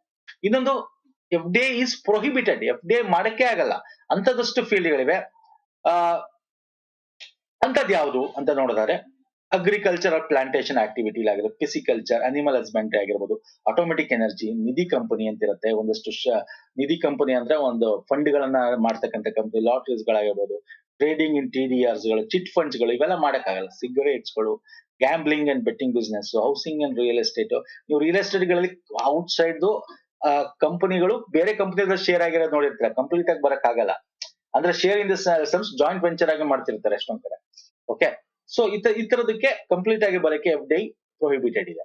ಓಕೆ, ಇನ್ನು ಬೆನಿಫಿಟ್ಸ್ ಏನು ನಾನು ಆಲ್ರೆಡಿ ಹೇಳಿದ್ದೀನಿ ನಿಮ್ಗೆ. ಟೆಕ್ನಾಲಜಿ, ಎಫ್ ಡಿ ಐ ಬಂದ ತಕ್ಷಣ ಅವರು ಅಲ್ಲಿನ ಟೆಕ್ನಾಲಜಿ, ಯಾಕಂದ್ರೆ ಅವ್ರು ದುಡ್ಡು ಇನ್ವೆಸ್ಟ್ ಮಾಡಿರ್ತಾರೆ ಅಂದ್ರೆ ಅವರು ಪ್ರಾಫಿಟ್ ಬೇಕು. ಪ್ರಾಫಿಟ್ ಬೇಕಂದ್ರೆ ಇಲ್ಲಿ ನಿಮ್ಮ ಇಂಡಿಯಾದಾಗಲ್ಲ, ನಮ್ಮ ಟೆಕ್ನಾಲಜಿ ಕೊಟ್ಟು ಅದನ್ನ ತಗೋ, ನಾನು ಹೇಳ್ತೀನಿ ಅದು ಸ್ಕಿಲ್ಸ್ ತಗೋ, ಹಂಗ್ ಮಾಡೋ, ನಿನ್ನ ಪ್ರಾಫಿಟ್ ಬರುತ್ತೆ. ಪ್ರಾಫಿಟ್ ಬಂದಾಗ ಇವ್ನು ಇನ್ವೆಸ್ಟ್ ಮಾಡೋನ್ಗೂ ಪ್ರಾಫಿಟ್ ಬರುತ್ತೆ ಅಲ್ವಾ. ಎಸ್, ಫೈನಾನ್ಷಿಯಲ್ ಸೋರ್ಸಸ್ ಒಂದಾಗಿ ಡೆವಲಪ್ಮೆಂಟ್ ಆಗಿರುತ್ತೆ, ಫೈನಾನ್ಷಿಯಲ್ ಹರಿವು ಬರುತ್ತೆ, new technology, skill, knowledge, employment opportunity, business environment in the country, quality ಎಲ್ಲ ಆಗುತ್ತೆ. ಅದೇ ತರ ಡಿಸ್ಅಡ್ವಾಂಟೇಜಸ್ ಗಳಿದೆ, ಅನಾನುಕೂಲಗಳು ಇದೆ. ಏನು ಡೊಮೆಸ್ಟಿಕ್ ಅಲ್ಲಿ ಇನ್ವೆಸ್ಟ್ ಮಾಡ್ತಾರಲ್ಲ, ನಮ್ಮ ಡೊಮೆಸ್ಟಿಕ್ ಅಂದ್ರೆ ನಮ್ಮ ದೇಶಗಳಲ್ಲಿ ಒಳಗೆ ಮಾಡ್ತಕ್ಕಂಥವ್ರು, ಡೊಮೆಸ್ಟಿಕ್ ಕಂಪನಿಗಳು, ಅವ್ರಗಳಿಗೆ ಎಫೆಕ್ಟ್ ಬೀಳುತ್ತೆ. ಸಣ್ಣ ಸಣ್ಣ ಕಂಪನಿಗಳು, MNC ಕಂಪನಿಗಳ ಹೊಡೆತ ಇದಾಗ್ತದೆ. Okay, exchange rate of the country effect ಆಗುತ್ತೆ ಅಲ್ವಾ. ಅವ್ರ ಇನ್ವೆಸ್ಟ್ ಜಾಸ್ತಿ ಬರ್ತಾ ಇದ್ರೆ ನಮ್ಮ ಔಟ್ಸೈಡ್ ಇನ್ವೆಸ್ಟ್ಮೆಂಟ್ ಹೋಗಿಲ್ಲ ಅಂತಂದ್ರೆ ನೆಗೆಟಿವ್ ಇಂಪ್ಯಾಕ್ಟ್ ಆಗುತ್ತೆ. ಸೊ ಅದು ಕೂಡ ನಮಗೆ ಡಿಸ್ಅಡ್ವಾಂಟೇಜಸ್ ಕೂಡ ಸ್ವಲ್ಪ ಇದೆ. ಇನ್ನು FTA ನಮ್ಮ ಸಿಲೆಬಸ್ ಇದೆ, ಫ್ರೀ ಟ್ರೇಡ್ ಅಗ್ರಿಮೆಂಟ್ ಅಂತ. ಒಂದಷ್ಟು ಕಂಪನಿಗಳ ಜೊತೆ ಸ್ನೇಹಿತರೆ ನಾವು ಫ್ರೀ ಟ್ರೇಡ್ ಅಗ್ರಿಮೆಂಟ್ ಕೂಡ ಮಾಡ್ಕೋತೀವಿ. ಏನದು ಫ್ರೀ ಟ್ರೇಡ್ ಅಗ್ರಿಮೆಂಟ್ ಅಂತಂದ್ರೆ? ಫ್ರೀ ಟ್ರೇಡ್ ಅಗ್ರಿಮೆಂಟ್ ಅಂತಂದ್ರೆ ನೋಡಿ, ಒಂದಷ್ಟು ರಾಷ್ಟ್ರಗಳ ಜೊತೆ, ಈಗ ಫಾರ್ ಎಕ್ಸಾಂಪಲ್ ನಮ್ಮದು ನಮ್ಮ ಭಾರತ, ಇಂಡಿಯಾ, ಈಗ ಫಾರ್ ಎಕ್ಸಾಂಪಲ್ ನಾನೀಗ ನೇಪಾಳ ಜೊತೆ ಮಾಡ್ಕೋತೀನಿ ಅಂದ್ರೆ ನನ್ನಲ್ಲಿರ್ತಕ್ಕಂಥ ನಿನಗೆ ಡೈರೆಕ್ಟ್ ಡೈರೆಕ್ಟ್ ಆಗಿ ಕಳ್ಸು, ನಾನು ಯಾವುದೇ ಆದ ಸುಂಕಗಳನ್ನ ಹಾಕಲ್ಲ, ಒಂದಷ್ಟು ಅಬಕಾರಿ ತೆರಿಗೆಗಳನ್ನ ಹಾಕಲ್ಲ, ಎಕ್ಸೈಸ್ ಡ್ಯೂಟೀಸ್ಗಳು, ಸುಂಕಗಳನ್ನ ಏನು ಹಾಕಲ್ಲ. That is free trade agreement. Okay, very important. Free trade agreement ಅಂದ್ರೆ ಏನೂ ಹಾಕಲ್ವಾ, ಸ್ವಲ್ಪ ಇರುತ್ತೆ, ವಸ್ತು ಆಲ್ಮೋಸ್ಟ್ ಝೀರೋ ಆಗಿರ್ತವೆ ಇದರಲ್ಲಿ. ಹಾಗಾಗಿ ಮುಕ್ತ ವ್ಯಾಪಾರ ಅಂದ್ರೆ ಒಳಹರಿವು ಜಾಸ್ತಿ ಆಗುತ್ತೆ. ಇಂಥದ್ದು ನಾವು ಎಷ್ಟೊಂದು ರಾಷ್ಟ್ರಗಳು ಮಾಡ್ಕೊಳ್ಳಲ್ಲ ಅಲ್ವಾ. ನಮ್ಮ RECP ಆಗಿರ್ಬೋದು ನಾವು ಮಾಡ್ಕೊಳ್ಳಿಲ್ಲ. ಈಗ ಫಾರ್ ಎಕ್ಸಾಂಪಲ್ ಸಮಗ್ರ ಆರ್ಥಿಕ ಸಹಕಾರ ಒಪ್ಪಂದ ಅಂತ ನಾವು ಮಾಡ್ಕೊತೀವಿ, ಕಾಂಪ್ರಿಹೆನ್ಸಿವ್ ಎಕನಾಮಿಕ್ ಕೋಆಪರೇಷನ್ ಅಗ್ರಿಮೆಂಟ್ ಅಂತ. ಸೊ ಇದ್ರಲ್ಲಿ ಏನಾಗುತ್ತೆ, ನಾವು ಇನ್ವೆಸ್ಟ್ಮೆಂಟ್ ಜೊತೆಗೆ ಗೂಡ್ಸ್ ಅಂಡ್ ಸರ್ವಿಸ್ ಗಳ ಜೊತೆಗೆ ಇಂಟೆಲೆಕ್ಚುಯಲ್ ಪ್ರಾಪರ್ಟಿಗಳನ್ನು ಕೂಡ ನಾವು ಇದರಲ್ಲಿ ಆಮದು ರಫ್ತು ಮಾಡ್ಕೋಬಹುದು. Comprehensive economic cooperation agreement. Okay, ಇದನ್ನು ಮಾಡ್ಕೋಬಹುದು. ಬಟ್ ಇದು ವಿಶಾಲ ವ್ಯಾಪ್ತ ಇದೆ, ಇದ್ರ ಬಗ್ಗೆ ನಾನು ಹೆಚ್ಚು ಮಾತಾಡಕ್ ಹೋಗಲ್ಲ. ಇದು ತುಂಬಾ ಡೀಟೇಲ್ ಇದೆ, ಅಷ್ಟೊಂದು ಸಿಲೆಬಸ್ ಅಲ್ಲಿ ಇದನ್ನ ಸ್ಪೆಸಿಫಿಕ್ ಆಗಿ ಕೇಳಿಲ್ಲ. ಬಟ್ ಸ್ಟಿಲ್ CECA ಅಂದ್ರೆ ಸಮಗ್ರ ಆರ್ಥಿಕ ಸಹಕಾರ ಒಪ್ಪಂದ. ಅದರಲ್ಲಿ ಏನೇನಿರುತ್ತೆ, ಕಂಪ್ರೆಸಿವ್ ಎಕನಾಮಿಕ್ ಪಾರ್ಟ್ನರ್ಶಿಪ್ ಅಗ್ರಿಮೆಂಟ್ ಇರುತ್ತೆ. ಯಾವ್ದ್ರ ಬಗ್ಗೆ ಅಗ್ರಿಮೆಂಟ್ ಮಾಡ್ಕೋತಾರೆ ಕಂಪ್ರೆಸಿವ್ ಪಾರ್ಟ್ನರ್ಶಿಪ್ ಅಂದ್ರೆ? ಇಂಟಿಗ್ರೇಟೆಡ್ ಪ್ಯಾಕೇಜಿಂಗ್ ಕವರಿಂಗ್ ಗೂಡ್ಸ್ ಆಗಿರ್ಬೋದು, ಸರ್ವಿಸಸ್ ಆಗಿರ್ಬೋದು, ಇನ್ವೆಸ್ಟ್ಮೆಂಟ್ ಆಗಿರ್ಬೋದು, others likes intellectual property rights ಆಗಿರ್ಬೋದು, ನಿಮ್ಗೆ ಹೇಳಿದೆ ಕೃತಕ ಬುದ್ಧಿಮತ್ತೆ, ಬೌದ್ಧಿಕ ಆಸ್ತಿ ಹಕ್ಕುಗಳು, ಇಂಥದನ್ನೆಲ್ಲ ಕೂಡ ನಾವು ಎಕ್ಸ್ಟೆಂಡ್ ಮಾಡ್ಕೋಬಹುದು.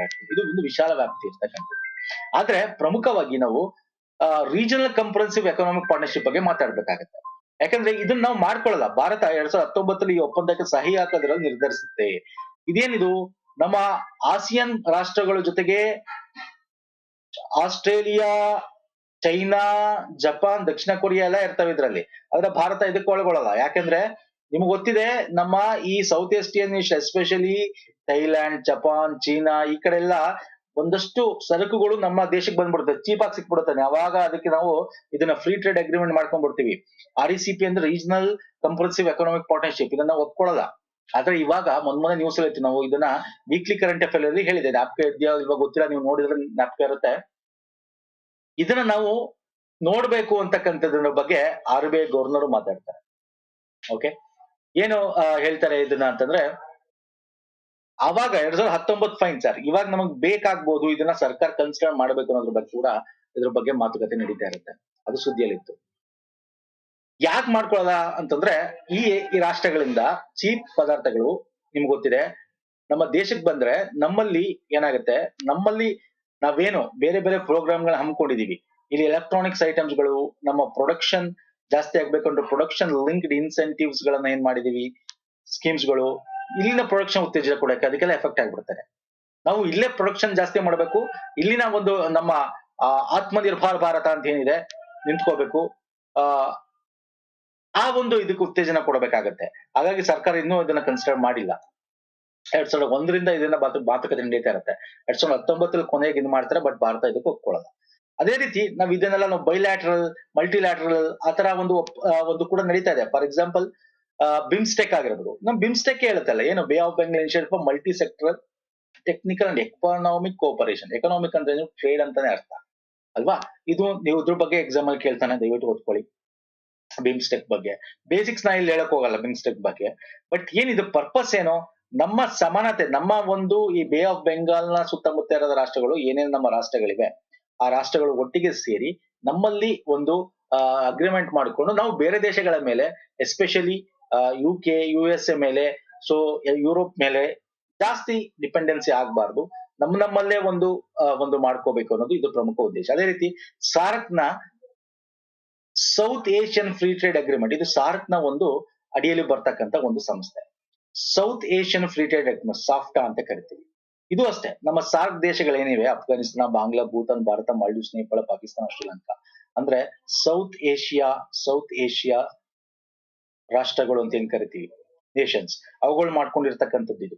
ಇಲ್ಲೂ ಅಷ್ಟೇ ವ್ಯಾಪಾರ ಒಪ್ಪಂದಗಳು, ಇದ್ರ ಬಗ್ಗೆ ಕೇಳ್ತಾನೆ, ಇದ್ರ ಫುಲ್ ಫಾರ್ಮ್ ಕೇಳ್ತಾನೆ, ಇದ್ರ ಬಗ್ಗೆ ನೀವು ತಿಳ್ಕೊಬೇಕಾಗತ್ತೆ ಸ್ನೇಹಿತರೆ. ಓಕೆ ಫೈನ್, ಅರ್ಥ ಆಗ್ತಿದೆಯಲ್ಲ. ನಾನು ಎಷ್ಟು ಬೇಕು ಅಷ್ಟೇ ಹೇಳ್ತಾ ಇದ್ದೀನಿ. ಈಗ ಅಗೇನ್ ನಾನು ಇದು ಬೇಸಿಕ್ ಸಾರ್ಕ್ ಅಂದ್ರೇನು, ಬಿಮ್ಸ್ಟೆಕ್ ಅಂದ್ರೇನು, ಈಗ REC ಅಂದ್ರೇನು, ಕಂಪ್ಲೀಟ್ ಆಗಿ ನಾನು ಹೋಗ್ತಾ ಇಲ್ಲ, ನಾನು ಡೀಟೇಲ್ ಆಗಿ ಹೋಗ್ತಾ ಇಲ್ಲ ಇದು. ಬಟ್ ಇವೆಲ್ಲ ನೀವು ಕರೆಂಟ್ ಅಫೇರ್ ಗಳಲ್ಲಿ ನಾವೇ ಮಾಡಿದೀವಿ, ಬೇರೆ ಬೇರೆ ಕಡೆ ಓದಿರ್ತೀರ, ಇದನ್ನ ಅಪ್ಡೇಟ್ ಮಾಡ್ಕೋಬೇಕು. REC ಫುಲ್ ಫಾರ್ಮ್ ಏನು, 2011ರಲ್ಲಿ ರೂಪಿಸಲಾಗಿತ್ತು. ಇದರಲ್ಲಿ ಯಾವ ಯಾವ ದೇಶಗಳಿರ್ತವೆ ಕೊಟ್ಟಿದ್ದೀನಿ, ಮೇನ್ ಇಂಪಾರ್ಟೆಂಟ್ ಪಾಯಿಂಟ್ಸ್ ಕೊಟ್ಟಿದ್ದೀನಿ. ಓಕೆ, ಇನ್ ಬೇಸಿಕ್ಸ್ ಅದಕ್ಕಿಂತ ಹಿಂದೆ ತುಂಬಾ ಬೇಸಿಕ್ಸ್, ಅದನ್ನ ಇಲ್ಲಿ ಕವರ್ ಮಾಡ್ತಾ ಇಲ್ಲ. ಓಕೆ, ಇನ್ನು ಈ ತರ ವ್ಯಾಪಾರಗಳಾದಾಗ್ಲೂ ನಾವ ಬ್ಯಾಲೆನ್ಸ್ ಆಫ್ ಟ್ರೇಡ್ ನ ನೋಡ್ಬೇಕಾಗಿದೆ. ನೋಡಿ, ಒಂದಕ್ಕೊಂದು ಕೊಂಡಿಗಳು ಇವೆಲ್ಲ ನಾನು ಮಾಡ್ತಾ ಇರೋದು. ಈ ಒಂದು FDI ಆಯ್ತಲ್ವಾ ಸರ್, FDI ಆದ್ಮೇಲೆ ಇದರಲ್ಲಿ ಫ್ರೀ ಟ್ರೇಡ್ ಬಗ್ಗೆ ಮಾತಾಡಿದೆ. ಫ್ರೀ ಟ್ರೇಡ್ ಬೈಲ್ಯಾಟ್ರಲ್ ಆಗಿರ್ಬೋದು, ಶ್ರೀಲಂಕಾ ಜೊತೆ ಆಗಿರ್ಬೋದು, ಅಥವಾ ನಮ್ಮ ಬೇರೆ ಬೇರೆ ರಾಷ್ಟ್ರಗಳ ಜೊತೆ ಆಗಿರ್ಬೋದು. ಓಕೆ, ಈ ತರ ಒಂದು ಅಗ್ರಿಮೆಂಟ್ ಮಾಡ್ಕೋತೀವಿ. ಇದಾದ್ಮೇಲೆ ನಾವು ವ್ಯಾಪಾರಗಳು ನಡೀತಾ ಇರುತ್ತೆ, ಅವಾಗ ಟ್ರೇಡ್ ನ ಬ್ಯಾಲೆನ್ಸ್ ಮಾಡ್ಬೇಕಾಗತ್ತೆ, ವ್ಯಾಪಾರ ಸಮತೋಲನ ನೋಡ್ಬೇಕಾಗತ್ತೆ. ಇಲ್ಲಾಂದ್ರೆ ನಮ್ಮ ಆರ್ಥಿಕ ಚಿತ್ರಣಗಳನ್ನೇ ನಮ್ಮ ದೇಶದ್ದು ಚೇಂಜ್ ಆಗ್ಬಿಡುತ್ತದೆ. ಅಂದ್ರೆ ಸಮತೋಲನ ಅಂದ್ರೆ ನಾವ್ ಏನ್ ರಫ್ತು ಮಾಡ್ತಾ ಇದೀವಿ ಇಸ್ ಈಕ್ವಲ್ ಟು ಆಮದು ಆಗ್ಬೇಕು. ನಾನು ನಿಮ್ಗೆ ಸ್ಟಾರ್ಟಿಂಗ್ ಹೇಳಿದೆ, ಸಮತೋಲನ ಇಸ್ ವೆರಿ ಇಂಪಾರ್ಟೆಂಟ್. ಅದನ್ನ ನಾವು 3 ತರ ಮಾಡ್ತೀವಿ. ಸಮತೋಲಿತ ಬ್ಯಾಲೆನ್ಸ್ ಆಫ್ ಟ್ರೇಡ್ ಅಂತ ಕರಿತೀವಿ, ಅಸಮತೋಲಿತ ಅನ್ಬ್ಯಾಲೆನ್ಸ್ಡ್ ಬ್ಯಾಲೆನ್ಸ್ ಆಫ್ ಟ್ರೇಡ್ ಅಂತ ಕರಿತೀವಿ, ಅನುಕೂಲಕರ ಬ್ಯಾಲೆನ್ಸ್ ಅಂದ್ರೆ ನಮ್ ರಫ್ತು ಜಾಸ್ತಿ ಇರುತ್ತೆ ಆಮದಕ್ಕಿಂತ, ಸಮತೋಲನ ರಫ್ತು ಆಮದು ಎರಡು ಕಡಿಮೆ ಇರುತ್ತೆ. ಸಮತೋಲಿತದಲ್ಲಿ ಸಮಾನ ಆಮದು ರಫ್ತು ಇರುತ್ತೆ, ಅಸಮತೋಲಿತ ರಫ್ತುಗಿಂತ ಆಮದು ಜಾಸ್ತಿ ಇರುತ್ತೆ. ಇದನ್ನ ನಾವು 3 ರೀತಿಯಾದ ಸನ್ನಿವೇಶಗಳನ್ನ ನಾವು ಇದನ್ನು ನೋಡ್ತೀವಿ, ಬ್ಯಾಲೆನ್ಸ್ ಆಫ್ ಟ್ರೇಡ್ ಅಂತ ಕರಿತೀವಿ. And balance of trade and balance of payment is different. ಇನ್ನು ಬ್ಯಾಲೆನ್ಸ್ ಆಫ್ ಪೇಮೆಂಟ್ ಅಥವಾ ಪಾವತಿ ಶುಲ್ಕು ಅಂತ ನೋಡೋದಾದ್ರೆ, ಇದು ನೋಡಿ ಬ್ಯಾಲೆನ್ಸ್ ಆಫ್ ಟ್ರೇಡ್ ಇದೆಯಲ್ಲ, ಈ balance of trade balance of payment ಒಳಗೆ ಬಂದ್ಬಿಡುತ್ತೆ. ಇದು ಸಣ್ಣದು, ಇದು ದೊಡ್ಡದು ಅಂತ ಅರ್ಥ. ಅಂದ್ರೆ ಬ್ಯಾಲೆನ್ಸ್ ಆಫ್ ಟ್ರೇಡ್ ನಿಮ್ಗೆ ಏನು ವ್ಯಾಪಾರ ಆಗಿದೆ ಚಿತ್ರಣ ಕೊಡುತ್ತಷ್ಟೇ. ಬ್ಯಾಲೆನ್ಸ್ ಆಫ್ ಪೇಮೆಂಟ್ ನಿಮ್ಗೆ ಅಂಕಿಅಂಶಗಳನ್ನ ಕೊಟ್ಬಿಡುತ್ತೆ. ಬ್ಯಾಲೆನ್ಸ್ ಆಫ್ ಪೇಮೆಂಟ್ ಅಲ್ಲಿ 2 ರೀತಿಯಾದ ಅಕೌಂಟ್ ಇರುತ್ತೆ, ಒಂದು ಕರೆಂಟ್ ಅಕೌಂಟ್, ಇನ್ನೊಂದು ಕ್ಯಾಪಿಟಲ್ ಅಕೌಂಟ್. ಬಂಡವಾಳ ಖಾತೆ, ಚಾಲ್ತಿ ಖಾತೆ. ಬಂಡವಾಳ ಖಾತೆ, ಚಾಲ್ತಿ ಖಾತೆ ಅಂತ ಇರುತ್ತೆ. ಚಾಲ್ತಿ ಖಾತೆ ಅಂದ್ರೇನು, ಈಗ ನಮ್ಮ ದೇಶದಿಂದ ಬೇರೆ ದೇಶದ ಜೊತೆ ಏನೋ ಆಮದು ರಫ್ತು ಮಾಡ್ತೀರಾ, ಏನೋ ಮಾಡ್ತಾರೆ, ಟ್ರಾನ್ಸ್ಫರ್ ಆಫ್ ಪೇಮೆಂಟ್, ಅಲ್ಲಿ ಯಾರೋ ದುಡಿತಾ ಇರ್ತಾರೆ, ಅವ್ರು ಇಲ್ಲಿ ದುಡ್ಡು ಕಳಿಸ್ತಾರೆ, ಇಲ್ಲಿ ಯಾರೋ ದುಡ್ಡು ಇರುತ್ತೆ, ಅಲ್ಲಿ ದುಡ್ಡು ಕಳಿಸ್ತಾರೆ, ಅದೆಲ್ಲ ನಮಗೆ ಕರೆಂಟ್ ಅಕೌಂಟ್ ಅಲ್ಲಿ ಇರುತ್ತೆ. ಇನ್ನು foreign direct investment, foreign portfolio investment, ಯಾರು ನಮ್ಮ ದೇಶಕ್ಕೆ ಅನುದಾನ ಕೊಟ್ಟು, ಗಿಫ್ಟ್ ಕೊಟ್ಟು, ನಾವ್ಯಾರಿಗೂ ಕೊಟ್ವಿ, ಅಂತದೆಲ್ಲ ನಮ್ಗೆ ಏನಾಗುತ್ತೆ ಸರ್, ಈ ಕ್ಯಾಪಿಟಲ್ ಅಕೌಂಟ್ ಅಲ್ಲಿ ಬರ್ತಕ್ಕಂಥದ್ದು. ಸಾಲ ತಗೊಂಡ್ವಿ, ಸಾಲ, ಓಕೆ, ಆ ಬಡ್ಡಿ ಕಟ್ತೀವಿ, ಇವೆಲ್ಲ ನಮ್ಗೆ ಕ್ಯಾಪಿಟಲ್ ಅಕೌಂಟ್ ಅಲ್ಲಿ ಬರ್ತಕ್ಕಂಥದ್ದು. ಇನ್ನು ಡೀಟೇಲ್ ಆಗಿ ಹೇಳ್ಬೇಕಂದ್ರೆ ಕರೆಂಟ್ ಅಕೌಂಟ್ ನಲ್ಲಿ ನೆಟ್ ವಿಸಿಬಲ್ಸ್, ನೆಟ್ ಇನ್ವಿಸಿಬಲ್ಸ್ ಅಂತ ಕರಿತೀವಿ. ನೆಟ್ ವಿಸಿಬಲ್ಸ್ ಅಂದ್ರೆ ನೋಡಿ, ನಾನು ನಿಮ್ಗೆ ಹೇಳಿದೆ, ಟ್ರೇಡ್ ಇನ್ ಗೂಡ್ಸ್ ಅಂದ್ರೆ ಬ್ಯಾಲೆನ್ಸ್ ಆಫ್ ಟ್ರೇಡ್ ಅಂತ ಏನ್ ಕರಿತೀವಿ, ಅದು ನಮ್ಮ ಬ್ಯಾಲೆನ್ಸ್ ಆಫ್ ಪೇಮೆಂಟ್ ಒಳಗೆ ಬರುತ್ತೆ. ನಾನು ನಿಮ್ಗೆ ಹೇಳಿದ್ನಲ್ಲ, ಎಸ್, ಅದನ್ನ ನಾವು ಕರೆಂಟ್ ಅಕೌಂಟ್ ಅಲ್ಲಿ ನೋಡ್ತೀವಿ. ವ್ಯಾಪಾರಗಳು ಆಗ್ತಕ್ಕಂಥದ್ದು ನಾವು ಕರೆಂಟ್ ಅಕೌಂಟ್ ಅಲ್ಲಿ ನೋಡ್ತೀವಿ. ಓಕೆ, ನೆಟ್ ಇನ್ವಿಸಿಬಲ್ ಅಂದ್ರೆ ಏನು, ಈಗ ಪೋರ್ಟ್ಸ್ ಗಳಲ್ಲಿ ಆಗ್ತಕ್ಕಂಥ ವ್ಯವಹಾರ ಬೇರೆದವ್ರು ಬರ್ತಾರೆ, ಕಾಣಿಸಲ್ಲ, ಸರ್ವಿಸಸ್ ಗಳು ಅಂತ ಏನ್ ಕರಿತೀವಿ. ನಾನ್ ಫ್ಯಾಕ್ಟರ್ ಟ್ರೇಡ್ ಅಂತ ಕರಿತೀವಿ. ಬ್ಯಾಂಕಿಂಗ್ ಆಗುತ್ತೆ ಈ ದೇಶದಿಂದ ಆ ದೇಶಕ್ಕೆ, ಸಾಫ್ಟ್ವೇರ್ ಗಳಲ್ಲಾಗುತ್ತೆ, ಶಿಪ್ಪಿಂಗ್ ಗಳಲ್ಲಾಗುತ್ತೆ, ಪ್ರೈವೇಟ್ ಟ್ರಾನ್ಸ್ಫರ್ ಗಿಫ್ಟ್ ಗಳು ಕೊಡ್ತಕ್ಕಂಥದ್ದು, ದುಡ್ಡುಗಳನ್ನ ಅಲ್ಲಿರೋದು ದುಡಿಯೋ ರಿಮಿಟೆನ್ಸ್ ಗಳನ್ನ ಟ್ರಾನ್ಸ್ಫರ್ ಮಾಡ್ತಕ್ಕಂಥದ್ದು, ಇದ್ರಲ್ಲಿ ನೆಟ್ ಟ್ರಾನ್ಸ್ಫರ್ ಅಂತ ಕರಿತೀವಿ. ಇನ್ ಕ್ಯಾಪಿಟಲ್ ಅಕೌಂಟ್ ಅಲ್ಲಿ ನಿಮ್ಗೆ ಆಲ್ರೆಡಿ ಹೇಳಿದೀನಿ ನಿಮ್ಗೆ, ನಾವು ಹೊರಗಡೆಯಿಂದ ಸಾಲ ತಗೊಳ್ಳೋದು, ಕಮರ್ಷಿಯಲ್ ಬೋರಿಂಗಿಂಗು, ಬೇರೆ IMF ಇಂದ ತಗೊಂಡ್ರೆ, ಬೇರೆ ಬೇರೆ ಒಂದು ಇನ್ವೆಸ್ಟ್ಮೆಂಟ್ ಗಳಾದ್ರೆ, ಸೊ ಅವೆಲ್ಲ ಕ್ಯಾಪಿಟಲ್ ಅಕೌಂಟ್ ಅಲ್ಲಿ ಬರುತ್ತೆ. ಇನ್ನು ಅದೆರಡಕ್ಕೂ ಡಿಫ್ರೆನ್ಸ್ ಇಲ್ಲಿದೆ. ನಾನು ಈಗೇನ್ ಹೇಳಿದ್ರೆ ಅದನ್ನೇ ಇಲ್ಲಿ ಡಿಫ್ರೆನ್ಸ್ ಆಗಿ ಕೊಟ್ಟಿದ್ದೀನಿ, ನೋಡ್ಕೊಳ್ಳಿ. ಇದನ್ನ ಎಕ್ಸ್ಪ್ಲೇನ್ ಮಾಡೋ ನೆಸಿಟಿ ಇಲ್ಲ, ನೋಡ್ಕೊಳ್ಳಿ, ಬೇಕಾದ್ರೆ ಸ್ಕ್ರೀನ್ ಶಾಟ್ ಇಟ್ಕೊಂಡು ನೋಡ್ಕೊಳ್ಳಿ. ಓಕೆ, ನಾನು ಪಾಸ್ ಮಾಡ್ತೀನಿ, ಬೇಕಾದ್ರೆ ಇದನ್ನ ನೋಡ್ಕೊಳ್ಳಿ. ನಾನು ಈಗೇನ್ ಎಕ್ಸ್ಪ್ಲೇನ್ ಮಾಡಿದ್ನಲ್ಲ ಅದೇ ಇಲ್ಲಿದೆ. ಫೈನ್ ಸರ್, ನಾನು ನೆಕ್ಸ್ಟ್ ಬರ್ತೀನಿ. ಈ ಇನ್ವೆಸ್ಟ್ಮೆಂಟ್ ಗಳನ್ನ ಬೂಸ್ಟ್ ಮಾಡಬೇಕು, ಎಕ್ಸ್ಪೋರ್ಟ್ ಗಳನ್ನ ಬೂಸ್ಟ್ ಮಾಡಬೇಕು, ನಮ್ಮಲ್ಲಿ ಪಾಸಿಟಿವ್ ತರಬೇಕು. ಪಾಸಿಟಿವ್ ಅಂದ್ರೆ ರಫ್ತುಗಳು ಜಾಸ್ತಿ ಆಗ್ಬೇಕು ಅಲ್ವಾ ಸರ್? ರಫ್ತು ಜಾಸ್ತಿ ಆದ್ರೆ ತಾನೇ ನಮ್ದು ಒಳ್ಳೆ ಅಮೌಂಟ್ ಸಿಗೋದು ನಮ್ಗೆ. ಫಾರಿನ್ ಎಕ್ಸ್ಚೇಂಜ್ ಅಲ್ಲಿ ನಮ್ಮ ಒಂದು ಚೆನ್ನಾಗಿರೋದು. ಆ ರಫ್ತು ಮಾಡ್ಬೇಕಂದ್ರೆ ಸರ್ಕಾರ ಏನ್ ಮಾಡುತ್ತೆ, ಒಂದಷ್ಟು ರಫ್ತುನ ಬೂಸ್ಟ್ ಮಾಡಕ್ಕೆ, ಎಕ್ಸ್ಪೋರ್ಟ್ ಬೂಸ್ಟ್ ಮಾಡಕ್ಕೆ RODTEP ಅಂತ ಇರುತ್ತೆ, ಅಂದ್ರೆ remission on duties and taxes and products. ಒಂದಷ್ಟು ಪ್ರಮುಖವಾದ ಒಂದು ಟ್ಯಾಕ್ಸ್ ಮರ್ಚಂಡೈಸ್ ಎಕ್ಸ್ಪೋರ್ಟ್ ಸ್ಕೀಮ್ ಗಳ ಮೇಲೆ ಒಂದಷ್ಟು ಟ್ಯಾಕ್ಸ್ ಗಳನ್ನ ಕಮ್ಮಿ ಮಾಡೋದಾಗಿರ್ಬೋದು, ಅದನ್ನ ಮಾಡ್ಕೋತಾ ಬರ್ತಾ ಇದೆ 2021ರಿಂದ. ಹಾಗೆ ಆ ಒಂದಷ್ಟು ರಫ್ತುಗಳನ್ನ ಉತ್ತೇಜನ ಕೊಡಬೇಕು ಅಂದ್ರೆ ವಸ್ತುಗಳಿಗೆ ಒಂದಷ್ಟು ರಫ್ತು ಮಾಡೋ ಕ್ವಾಲಿಟಿ ಕೂಡ ಇರಬೇಕು. ಹಾಗಾಗಿ ಡಿಸ್ಟಿಕ್ ಹಬ್ ಗಳನ್ನ developing districts as A export hub. ನಿಮ್ಗೆ ಗೊತ್ತಿದೆ, ಒನ್ ಪ್ರಾಡಕ್ಟ್ ಒನ್ ಡಿಸ್ಟಿಕ್ ಅಂತ, ಅಥವಾ ಒನ್ ಡಿಸ್ಟಿಕ್ ಒನ್ ಪ್ರಾಡಕ್ಟ್ ಅಂತ ಏನ್ ಕರಿತೀವಿ ಅಲ್ವಾ? ಉದಾಹರಣೆ ಉತ್ತರ ಪ್ರದೇಶ ಆಗಿರೋದು, ಆ ದೇಶದ ಆ ರಾಜ್ಯದಲ್ಲಿ ಅಲ್ಲಿ ಮಾತ್ರ ಜಾಸ್ತಿ ಬೆಳಿತಾರೆ, ಇಲ್ಲಿ ಬಂದಾಗ ಇಲ್ಲಿ ಮ್ಯಾಂಗೋ, ಕಾಫಿ ಅಂತದ್ದು. ಹಾಗಾಗಿ ಪ್ರತಿ ಜಿಲ್ಲೆಗಳಲ್ಲಿ ಯಾವುದು ಬೆಳಿತಾರೆ ಅಂತದನ್ನ ಎಕ್ಸ್ಪೋರ್ಟ್ ಮಾಡ್ಬೇಕು, ಅಂತದನ್ನ ನಾವು ಉತ್ತೇಜನ ಕೊಡಬೇಕು. ಅದಕ್ಕಾಗಿ ಸಮಿತಿಗಳನ್ನು ಮಾಡ್ತಿರ್ತಕ್ಕಂಥದ್ದಾಗಿರ್ಬೋದು. ಪ್ರೊಡಕ್ಷನ್ ಲಿಂಕ್ಡ್ ಇನ್ಸೆಂಟಿವ್ ಅಂತ ಕರಿತೀವಿ. ಅಂದ್ರೆ ನೆಕ್ಸ್ಟ್ 5 ವರ್ಷದ ತನಕ ನೀವು ಈ ವರ್ಷ ಏನು ಎಷ್ಟು ಕ್ವಾಂಟಿಟಿ ಮಾಡಿದ್ದೀರಾ, ಅದು ನೆಕ್ಸ್ಟ್ ಇಯರ್ ಅದಕ್ಕಿಂತ ಜಾಸ್ತಿ ಆದ್ರೆ ನಿಮ್ಗೋಷ್ಟು ಅಮೌಂಟ್ ಕೊಡೋದಾಗಿರ್ಬೋದು, ಅಥವಾ ಒಂದಷ್ಟು ಟ್ಯಾಕ್ಸ್ ಕನ್ಸೆಷನ್ ಆಗಿರ್ಬೋದು, ಒಂದಷ್ಟು ಬೇರೆ ಬೇರೆ ರೀತಿಯಾದ ಕನ್ಸೆಷನ್ ಗಳಾದ್ರು ಇವುಗಳನ್ನ ಕೊಡ್ತಾ ಹೋಗ್ತಾರೆ. ಆಗ ಉತ್ತೇಜನ ಸಿಗುತ್ತೆ, ನೀವು ಆಗ ಇನ್ನೂ ಜಾಸ್ತಿ ನೀವು ಪ್ರೊಡಕ್ಷನ್ ಮಾಡ್ತೀರಾ. ಅರ್ಥ ಆಗ್ತಿದೆಯಲ್ಲ?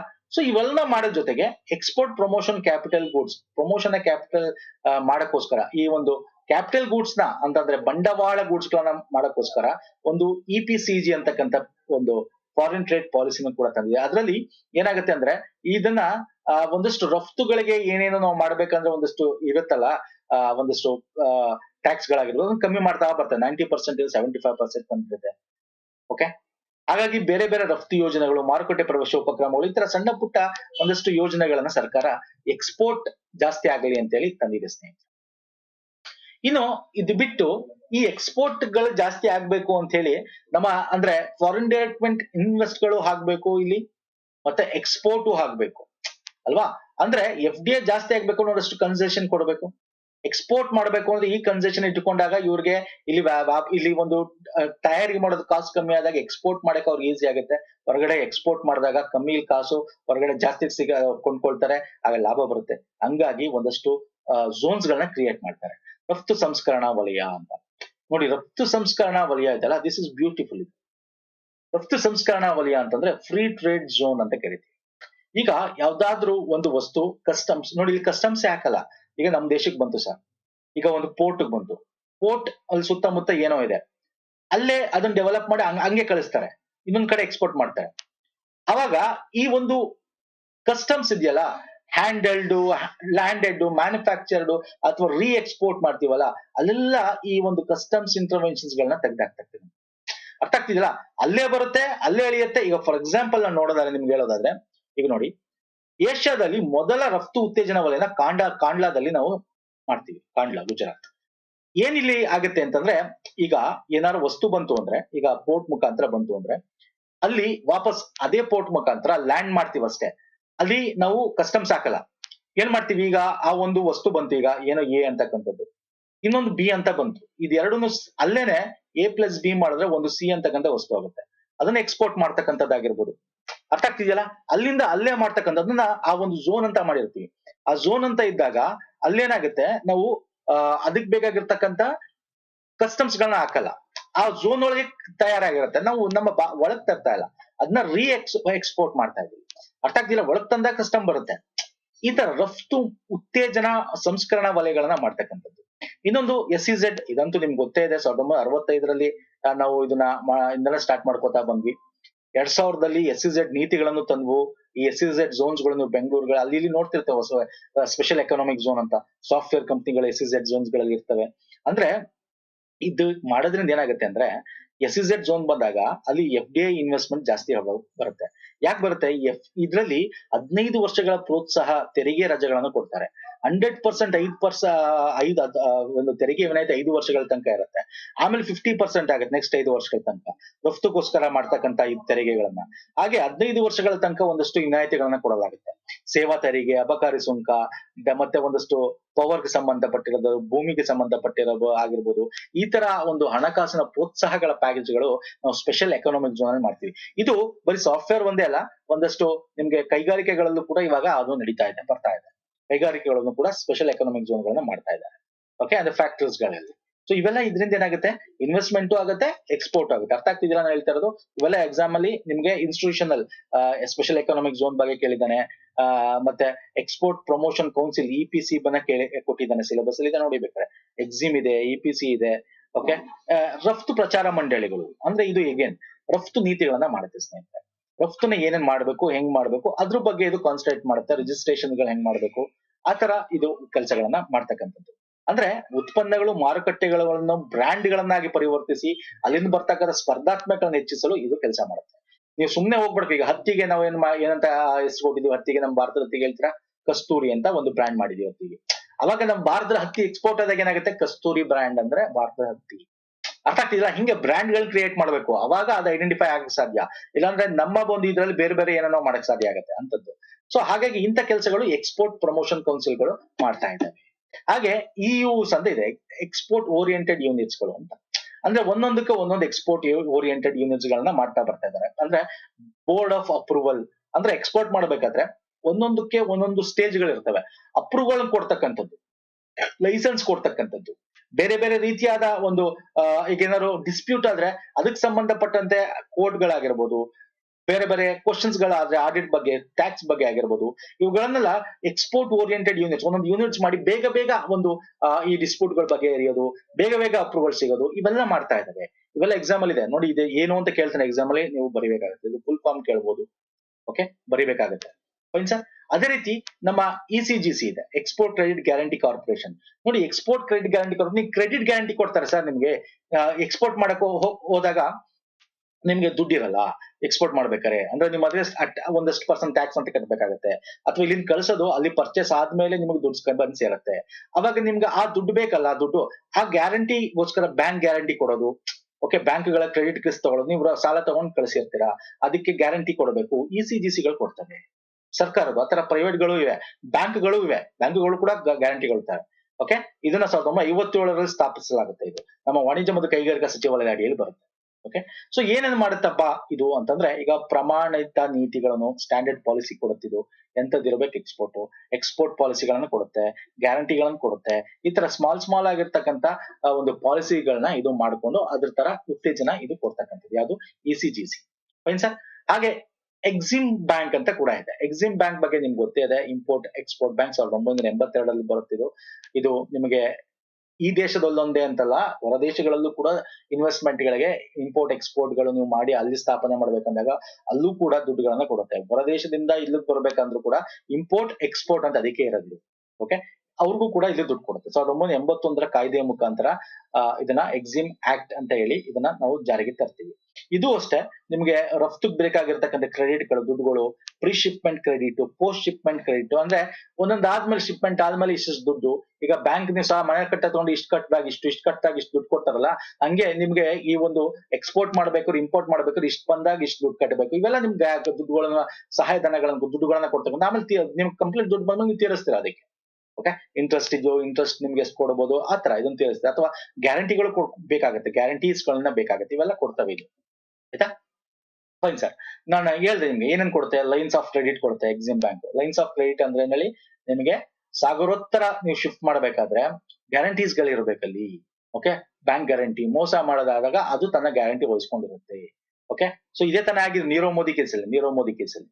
ಓಕೆ, ಸಲಹಾ ಮತ್ತು ಬೆಂಬಲ ಕಾರ್ಯಕ್ರಮ, ಅಡ್ವೈಸರಿ ಸಪೋರ್ಟ್ ಪ್ರೋಗ್ರಾಮ್ಸ್ ಗಳು ಕೂಡ ಇದು ಕೊಡ್ತವೆ. ವಿದೇಶಗಳಲ್ಲಿ ವ್ಯಾಪಾರ ಹೂಡಿಕೆಗಳಿಗೂ ದುಡ್ಡು ಕೊಡ್ತವೆ, ಅದಕ್ಕೆ ಬೆಂಬಲಿಸ್ತವೆ, ಅದಕ್ಕೆ ಬೇಕಾದ ನೀತಿ ಪಾಲಿಸಿಗಳನ್ನ ನಿಮ್ಗೆ ಒದಗಿಸಿಕೊಡ್ತವೆ. ಅರ್ಥ ಆಗ್ತಿದೆಯಲ್ಲ? ಸೊ ಎಕ್ಸಿಮ್ ಬ್ಯಾಂಕ್ಸ್ ಏನ್ ಮಾಡುತ್ತೆ ಅಂತ. ಸೊ ಇದೆಲ್ಲ ಪ್ರಮುಖವಾದ ಸ್ನೇಹಿತರೆ. ಒಂದು ಎಕ್ಸ್ಟ್ರಾ ಏನಪ್ಪಾ ಇಲ್ಲಿ ಅಂದ್ರೆ, ಒಂದು ವಿದೇಶಿ ವ್ಯಾಪಾರ ಇವೆಲ್ಲ ಆಗ್ತಾ ಇದೆಯಲ್ಲ, ಇದಕ್ಕೊಂದು ನೀತಿ ಕೂಡ ಇದೆ ನಮ್ಮ ದೇಶದಲ್ಲಿ. ಇದೊಂದು ಎಕ್ಸ್ಟ್ರಾ ಪಾಯಿಂಟ್ ನಿಮ್ಗೆ ಕೊಡ್ತಾ ಇದ್ದೀನಿ. ವಿದೇಶಿ ವ್ಯಾಪಾರ ನೀತಿ, ಫಾರಿನ್ ಟ್ರೇಡ್ ಪಾಲಿಸಿ ಅಂತ. ಇದು ನಮ್ಮ ಎಕ್ಸಿಮ್ ನೀತಿ, ಎಕ್ಸಿಮ್ ಪಾಲಿಸಿ ಅಂತ ಕರಿತಾರೆ. 5 ವರ್ಷಕ್ಕೊಂದ್ಸಲ ಮಾಡ್ತಾ ಇದ್ದಾರೆ. ಓಕೆ, ಸಾರಿ. ಇದೇನು ಅಂತಂದ್ರೆ ಒಂದು ಮಿನಿಸ್ಟ್ರಿ ಆಫ್ ಕಾಮರ್ಸ್, ವಾಣಿಜ್ಯ ಮತ್ತು ಕೈಗಾರಿಕಾ ಸಚಿವಾಲಯದ ಅಡಿಯಲ್ಲಿ ಹಣಕಾಸು ಸಚಿವಾಲಯ ಬೇರೆ ಬೇರೆ ಅಂದ್ರೆ ಬೇರೆ ಬೇರೆ ಡಿಪಾರ್ಟ್ಮೆಂಟ್ಗಳು ಕೂಡ ಇದ್ರಲ್ಲಿ ಸೇರ್ಕೋತೀವಿ. RBI ಬರುತ್ತೆ, ಕೃಷಿ ಸಚಿವಾಲಯ ಬರುತ್ತೆ. ಇವೆಲ್ಲ ಸೇರ್ಕೊಂಡು ಒಂದಷ್ಟು ಕೈಗಾರಿಕೆಗಳಾಗಿರ್ಬೋದು, ಸೇವಾ ವಲಯ, ಕಾಮರ್ಸ್ ಅಂದ್ರೆ ವಾಣಿಜ್ಯ ಮತ್ತು ಕೈಗಾರಿಕೆ, ಓಕೆ, ಒಂದಷ್ಟು ಕೃಷಿಗೆ ಸಂಬಂಧಪಟ್ಟಾದ್ರೆ ಕೃಷಿ ಆಗಿರ್ಬೋದು, ಹಣಕಾಸು ಸಚಿವಾಲಯ ಆಗಿರ್ಬೋದು, RBI ದುಡ್ಡಿಗೆ ಸಂಬಂಧಪಟ್ಟಂತೆ ಇವುಗಳೆಲ್ಲ ಸೇರಿ ಒಂದು ನೀತಿಯನ್ನ ಮಾಡ್ತಾರೆ. ಈ ನೀತಿ ಎಂತದ್ದು ಅಂದ್ರೆ ದೀರ್ಘಾವಧಿ ನೀತಿ ಆಗಿರುತ್ತೆ, 5 ವರ್ಷ. ಬಟ್ ನಮ್ಮ ಅಲ್ಪಾವಧಿ ಹಣದುಬ್ಬರಗಳನ್ನ ನಾವು ಮಾನಿಟರ್ ಮಾಡ್ಬೇಕು, ಇನ್ಫ್ಲೇಷನ್. ಆಗ ಅಲ್ಪಾವಧಿ ಉದ್ದೇಶಗಳನ್ನು ಸಹ ಇದನ್ನ ಇಟ್ಕೊಂಡು ಮಾಡ್ತೇವೆ. ಈ ವಿದೇಶಿ ವ್ಯಾಪಾರ ನೀತಿ 2023-28 ನಾವೇನ್ ಮಾಡಿದೀವಿ ಅದ್ರ ಪ್ರಕಾರ ಒಂದಷ್ಟು ಪ್ರಮುಖವಾದ ಪಾಯಿಂಟ್ಸ್ ಇಲ್ಲಿ ಕೊಟ್ಟಿದ್ವಿ, ನೋಡ್ಕೊಳ್ಳಿ, ಎಕ್ಸಾಮ್ ಅಲ್ಲಿ ಬರ್ತಕ್ಕಂಥ ಪಾಯಿಂಟ್ಸ್. ಏಪ್ರಿಲ್ 1, 2023 ಜಾರಿಗೆ ಬರಲಿದೆ ಇದು ವಿದೇಶಿ ವ್ಯಾಪಾರ ನೀತಿ 2023-28. ರಫ್ತು ಸುಗಮತೆಯನ್ನು ಹೆಚ್ಚಿಸಲು ನಾವೀನ್ಯತೆಯೊಂದಿಗೆ ನಿರಂತರತೆಯನ್ನು ಮನಬಂದ ಸಂಯೋಜನೆ ಸಮಗ್ರ ದಾಖಲೆಯಾಗಿದೆ. ಕೇಳಬಹುದು, ಇದು 2023-28 ಏಪ್ರಿಲ್ 21 ಬರುತ್ತೆ. ಉತ್ತೇಜನಕ್ಕೋಸ್ಕರ ಮಾಡ್ತಿರ್ತಕ್ಕಂಥ ಒಂದು ಫಾರಿನ್ ಟ್ರೇಡ್ ಪಾಲಿಸಿ ಇದು. 2020 ವೇಳೆಗೆ ನಮ್ಮ ಒಟ್ಟು ರಫ್ತು USD 2 ಟ್ರಿಲಿಯನ್ಗೆ ಹೆಚ್ಚಿಸುವುದು ಈ ತರ ಉದ್ದೇಶ ಆಗಿದೆ. ಸರಕು ಮತ್ತು ಸೇವೆಗಳಿಗೆ ಮರ್ಚಡೈಸ್ಡ್ ಅಂಡ್ ಸರ್ವಿಸಸ್ ಎರಡಕ್ಕೂ ಕೂಡ ಸಮಾನವಾದ ಒಂದು ಇದನ್ನು ಕೊಡಬೇಕು ಅನ್ನೋದು ಇದರ ಪ್ರಮುಖ ಗುರಿಯಾಗಿದೆ. ಮತ್ತೆ ಗಡಿಯಾಚೆನ ವ್ಯಾಪಾರದಲ್ಲಿ ಭಾರತೀಯ ಕರೆನ್ಸಿಯ ಬಳಕೆಯನ್ನ ಉತ್ತೇಜಿಸಬೇಕು, ಭಾರತೀಯ ಕರೆನ್ಸಿಗಳನ್ನ, ರುಪೀಸ್ ಗಳನ್ನ ಹೆಚ್ಚಾಗಿ ಮಾಡಬೇಕು ಅನ್ನೋದು ಉತ್ತೇಜನ ಆಗಿದೆ. ಹಾಗಾಗಿ RBI ಹೊಸದಾಗತಕ್ಕಂತ ಸೆಟಲ್ಮೆಂಟ್ ಫ್ರೇಮ್ ವರ್ಕ್ ನ ಕೂಡ ಇದರ ಅಡಿಯಲ್ಲಿ ತರುತ್ತೆ. ತುಂಬಾ ಬೇಕಾಗಿಲ್ಲ ಡೀಟೇಲ್. ಸೆಟಲ್ಮೆಂಟ್ ಫ್ರೇಮ್ ವರ್ಕ್ ಅಂದ್ರೆ ಏನು, ಹೆಂಗ್ ಸೆಟಲ್ ಮಾಡ್ತಕ್ಕಂಥದ್ದು ಮನಿ. ಈಗ ನಾವು ಒಂದಷ್ಟು ರಾಷ್ಟ್ರಗಳ ಜೊತೆ ಮಾಡಿದೀವಿ, ನಾವು ರುಪಿ ಜೊತೆನೆ ನಿಮ್ಮ ರುಪಿ, ನಿಮ್ಮ ಒಂದು ದೇಶದ ಇದ್ರ ಜೊತೆ ನಮ್ದು ಹಾಗೆ ಎಕ್ಸ್ಚೇಂಜ್ ಮಾಡ್ಕೊಳ್ಳೋಣ, ಡಾಲರ್ ಬೇಡ ಅಂತ. ಇದೆಲ್ಲ ನಾನು ಡೀಟೇಲ್ ಆಗಿ ಹೋಗಲ್ಲ, ಕಂಪ್ಲೀಟ್ ನಿಮ್ಗೆ ಎಕನಾಮಿ ನಾವು ಹೋಗಕ್ ಹೋಗಲ್ಲ. ಓಕೆ, ಒಂದಷ್ಟು ಪ್ರಮುಖವಾದ ಪಾಯಿಂಟ್ಸ್ ಕೊಟ್ಟಿದ್ದೀನಿ, ಅದನ್ನ ನೋಡ್ಕೊಳ್ಳಿ ಸಾಕು ಸ್ನೇಹಿತರೆ. ಇದಿಷ್ಟು ನಾನು ಈ ಒಂದು ಯೂನಿಟ್ 8 ನ ಅಡಿಯಲ್ಲಿ ಬರ್ತಕ್ಕಂಥ ಫಾರಿನ್ ಡೈರೆಕ್ಟ್ ಇನ್ವೆಸ್ಟ್ಮೆಂಟ್ಸ್ ಬಗ್ಗೆ ಕಂಪ್ಲೀಟ್ ಒಂದೇ ವಿಡಿಯೋದಲ್ಲಿ ಕೂಡ ಟ್ರೈ ಮಾಡಿದ್ದೀನಿ ಸ್ನೇಹಿತರೆ. ಇದು ಹೆಂಗ್ ಕ್ವಶನ್ಸ್ ಬರುತ್ತೆ, ನಾವು ಮುಂದಿನ ವಿಡಿಯೋದಲ್ಲಿ ಕ್ವಶನ್ಸ್ ತಗೋತಿದ್ದು ಹೆಂಗ್ ಕ್ವಶನ್ಸ್ ಬರ್ಬೋದು ಅಂತ. ಅವಾಗ ನಿಮ್ಗೆ ಗೊತ್ತಾಗುತ್ತೆ ಇಲ್ಲಿ ಮಾಡಿರೋದೇನು, ನಾನು ಹೆಂಗ್ ಕ್ವಶನ್ಸ್ ಬರುತ್ತೆ, ಇದರಿಂದ ಹೆಂಗ್ ಕೇಳ್ಬೋದು ಅಂತ ನಿಮ್ಗೆ ಒಂದು ಐಡಿಯಾ ಸಿಗುತ್ತೆ.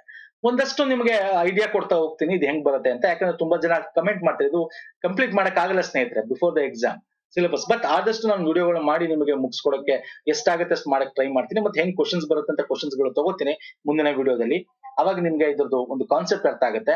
ಆಗ ನೀವು ಎಲ್ಲಾ ಚಾಪ್ಟರ್ ಗಳು ನೀವೇನ್ ಆಲ್ರೆಡಿ ಪ್ರಿಪೇರ್ ಆಗಿದ್ರೆ ಅದ್ರ ತಕ್ಕಂತೆ ನೀವು ಕ್ವಶನ್ಸ್ ಗಳು ಹೆಂಗ್ ಬರ್ಬೋದು ಅಂತ ನಿಮ್ಗೆ ಗೊತ್ತಾಗುತ್ತೆ. ಒಂದು ಐಡಿಯಾ ನಿಮ್ಗೆ ಫಾರ್ಮೇಶನ್ಸ್ ಆಗಲಿ ಅಂತ ಅನ್ಬಿಟ್ಟು ಉದ್ದೇಶದಿಂದ ಇದು ಮಾಡ್ತಾ ಇದ್ದೀನಿ. ಓಕೆ, ತುಂಬಾ ಜನ ಒತ್ತಡದಿಂದ ನಾನು ಇದನ್ನ ಸ್ಟಾರ್ಟ್ ಮಾಡಿದ್ದೀನಿ. ಫೈನ್. ಸೊ ಇಷ್ಟ ಆಗಿದ್ರೆ ನೀವು ಎಷ್ಟು ಪ್ರೋತ್ಸಾಹ ಕೊಡ್ತೀರಾ ಅದ್ರ ಮೇಲೆ ಡಿಪೆಂಡ್ ಆಗಿರುತ್ತೆ ಮುಂದಿನ ವಿಡಿಯೋಸ್ಗಳು. ಲೈಕ್ ಮಾಡಿ, ಶೇರ್ ಮಾಡಿ, ನಮ್ಮ ಟೆಲಿಗ್ರಾಮ್, ಇನ್ಸ್ಟಾಗ್ರಾಮ್ ಫಾಲೋ ಮಾಡೋದ ಮಾಡ್ಕೊಳ್ಳಿ. ನಮಸ್ಕಾರ, ಧನ್ಯವಾದಗಳು. ನೆಕ್ಸ್ಟ್ ವಿಡಿಯೋದಲ್ಲಿ ಪುನಃ ಸಿಗ್ತೀನಿ ಸ್ನೇಹಿತರೆ.